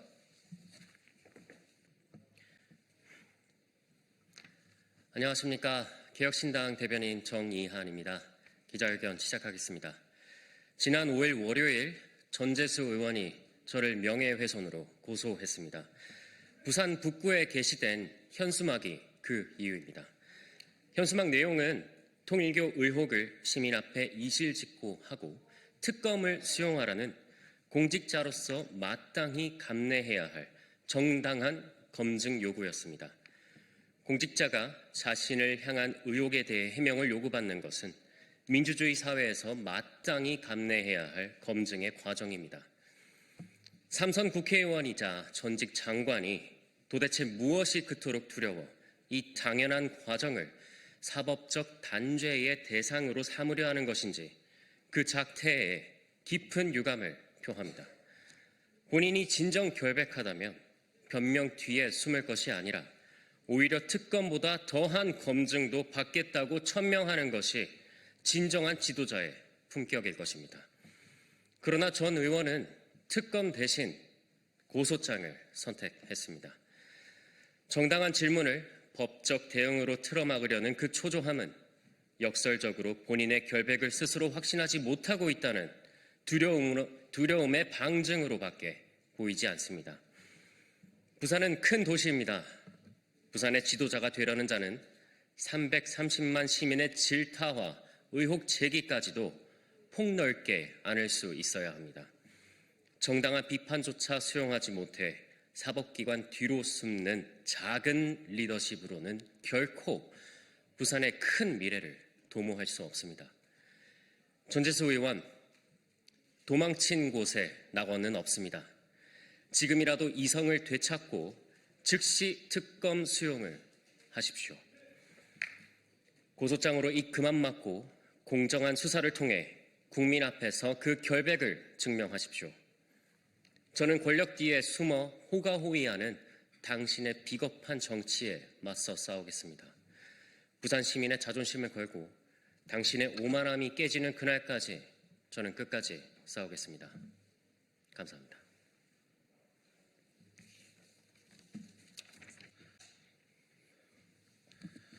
안녕하십니까. 더불어민주당 원내대변인 문금주입니다. 1월 7일 언론 브리핑하겠습니다. 장동혁 대표는 당명 세탁으로 내란 책임을 지우려는 것입니까? 장동혁 국민의힘 대표의 당명 개정 선언은 혁신이 아니라 노골적인 정치적 세탁 시도입니다. 국민의힘이 위기에 처한 이유는 간판이 낡아서가 아니라 12.3 불법 비상계엄이라는 헌정질서 파괴 사태 앞에서 끝내 책임을 외면하고 침묵해 왔기 때문입니다. 청년정당, 전문가 네트워크, 당원 중심 정당을 아무리 외쳐도 본질은 바뀌지 않습니다.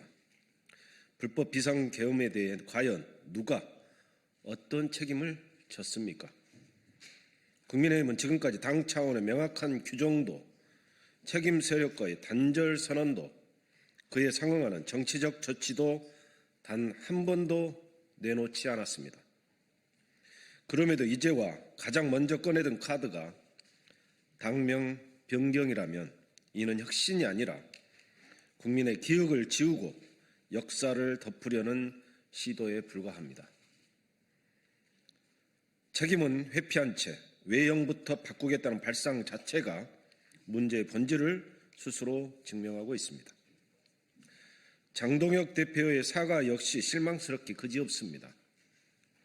상황에 맞지 않는 잘못된 수단이라는 표현은 헌정 질서 유린을 단순한 판단착오로 축소하는 언어적 기만입니다. 이는 사과가 아니라 책임 회피이며 반성이 아니라 계산된 면피에 지나지 않습니다. 국민의힘은 여전히 내란의 책임을 명확히 묻지 않았고 내란을 옹호하거나 방조한 정치 세력과도 단절하지 않았습니다. 그런 상태에서 추진하는 당명 개정과 당원 투표 확대는 죄를 인정하지 않은 채 형량 감경만 노리는 정치적 술수일 뿐입니다. 국민은 더 이상 속지 않습니다.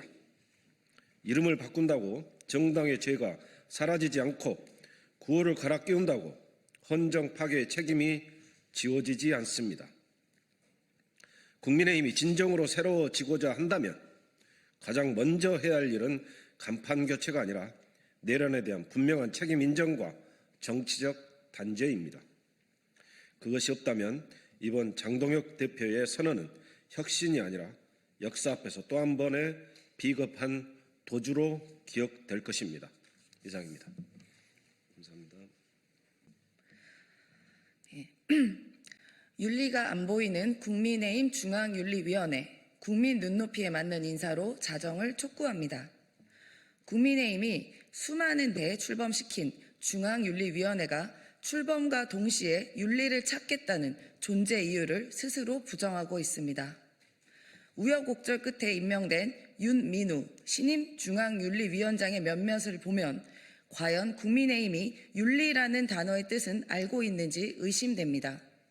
이번 인사로 국민의힘 중앙윤리위원회가 당의 도덕적 기준을 세우는 곳이 아니라 특정인을 옹호하고 정적을 제거하기 위한 저질 정치 공작소임이 드러났습니다. 그간 윤민우 윤리위원장이 내뱉은 발언들은 거의 배설에 가깝습니다. 국민의 정치 참여를 주사파에 의한 하이제킹, 유사가족이라고 폄훼했습니다. 또한 김건희에 대한 정당한 비판을 사회적 지위에 대한 질투와 시기심으로 치부했습니다. 이런 비상식적 생각을 가진 인사가 어떻게 당 전체의 윤리기강을 확립하고 판단할 수 있는지 묻지 않을 수 없습니다. 더욱 경악스러운 점은 윤 위원장이 중국의 총선 개입이라는 부정선거 음모론에 동조해왔다는 점입니다.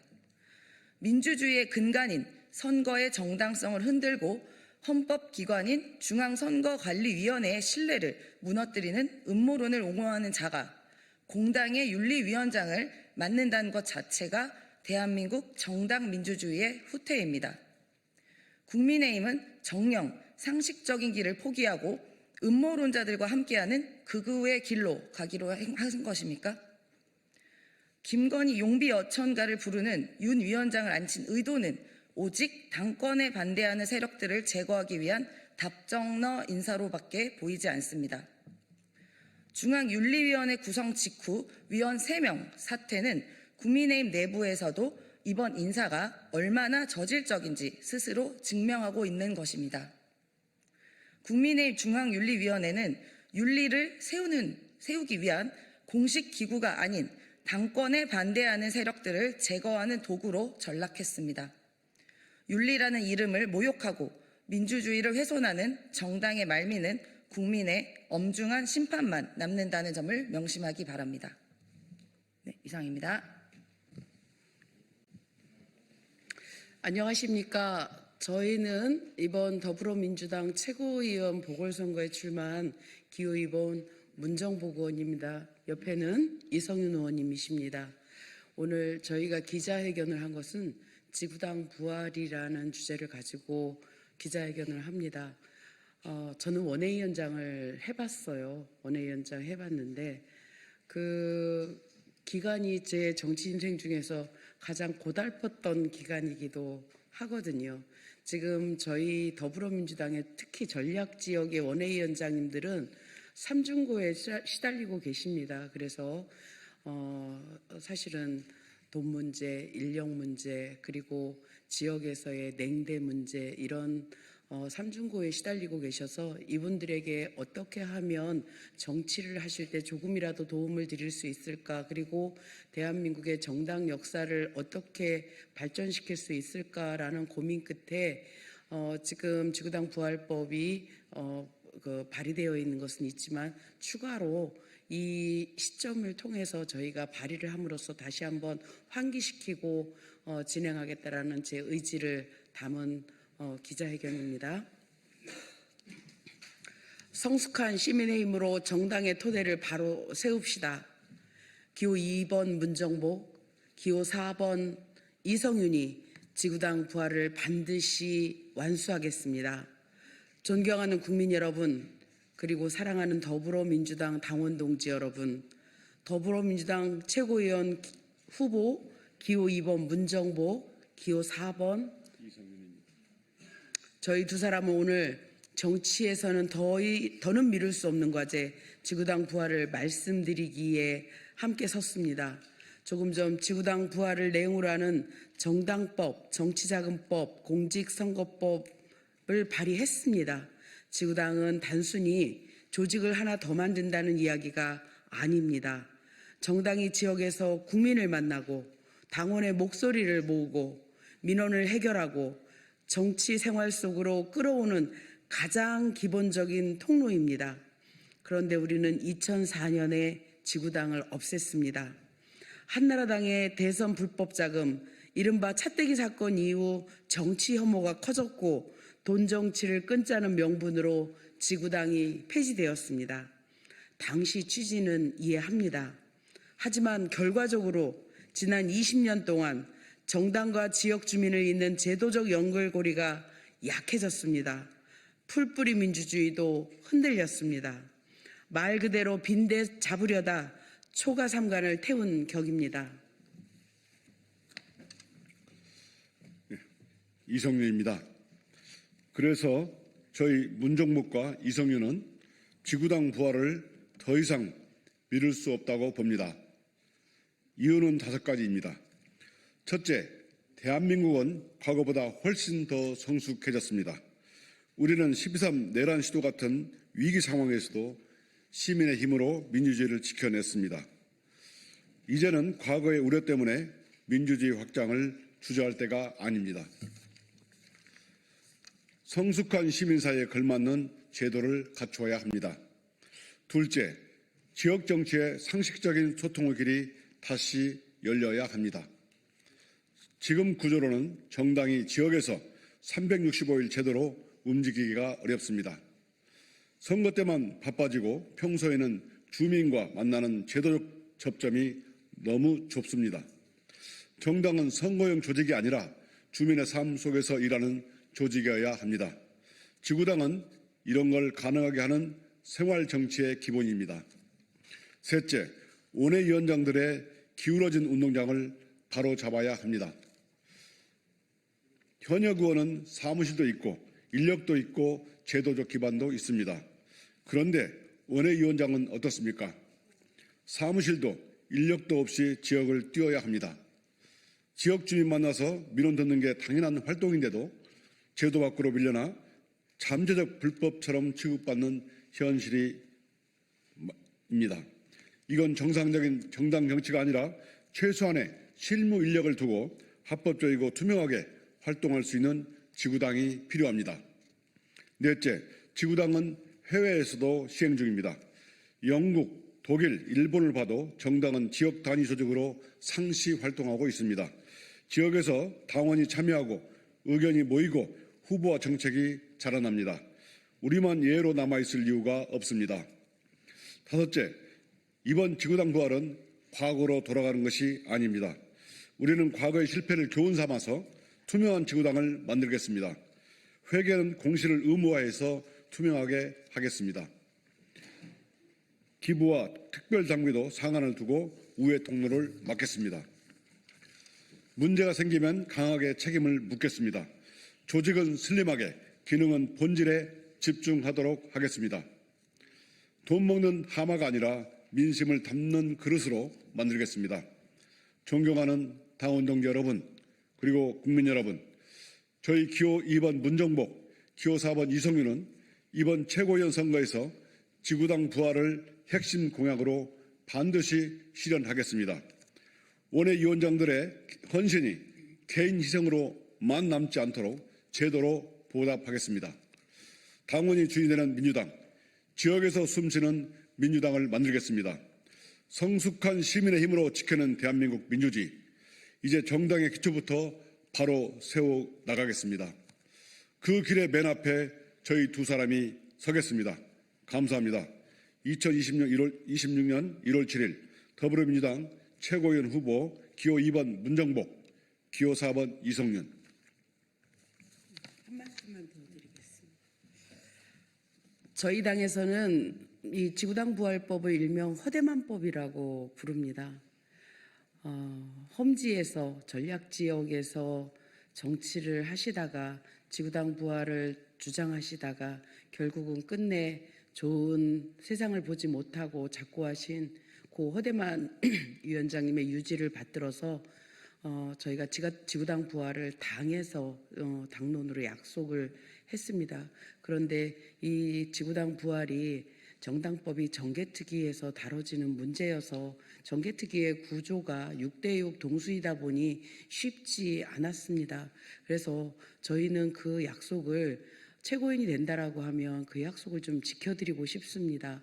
적어도 정개특위에서 불발이 되더라도 행안위에서 직접적으로 논의를 해서 이 지구당 부활을 살려내는 것을 저희가 당론으로 좀 다시 추진할 수 있도록 최선을 다해서 노력할 것을 약속드립니다. 하늘에 계신 고 허대만 위원장님의 유지를 받드는 일을 저희가 하도록 하겠습니다. 고맙습니다.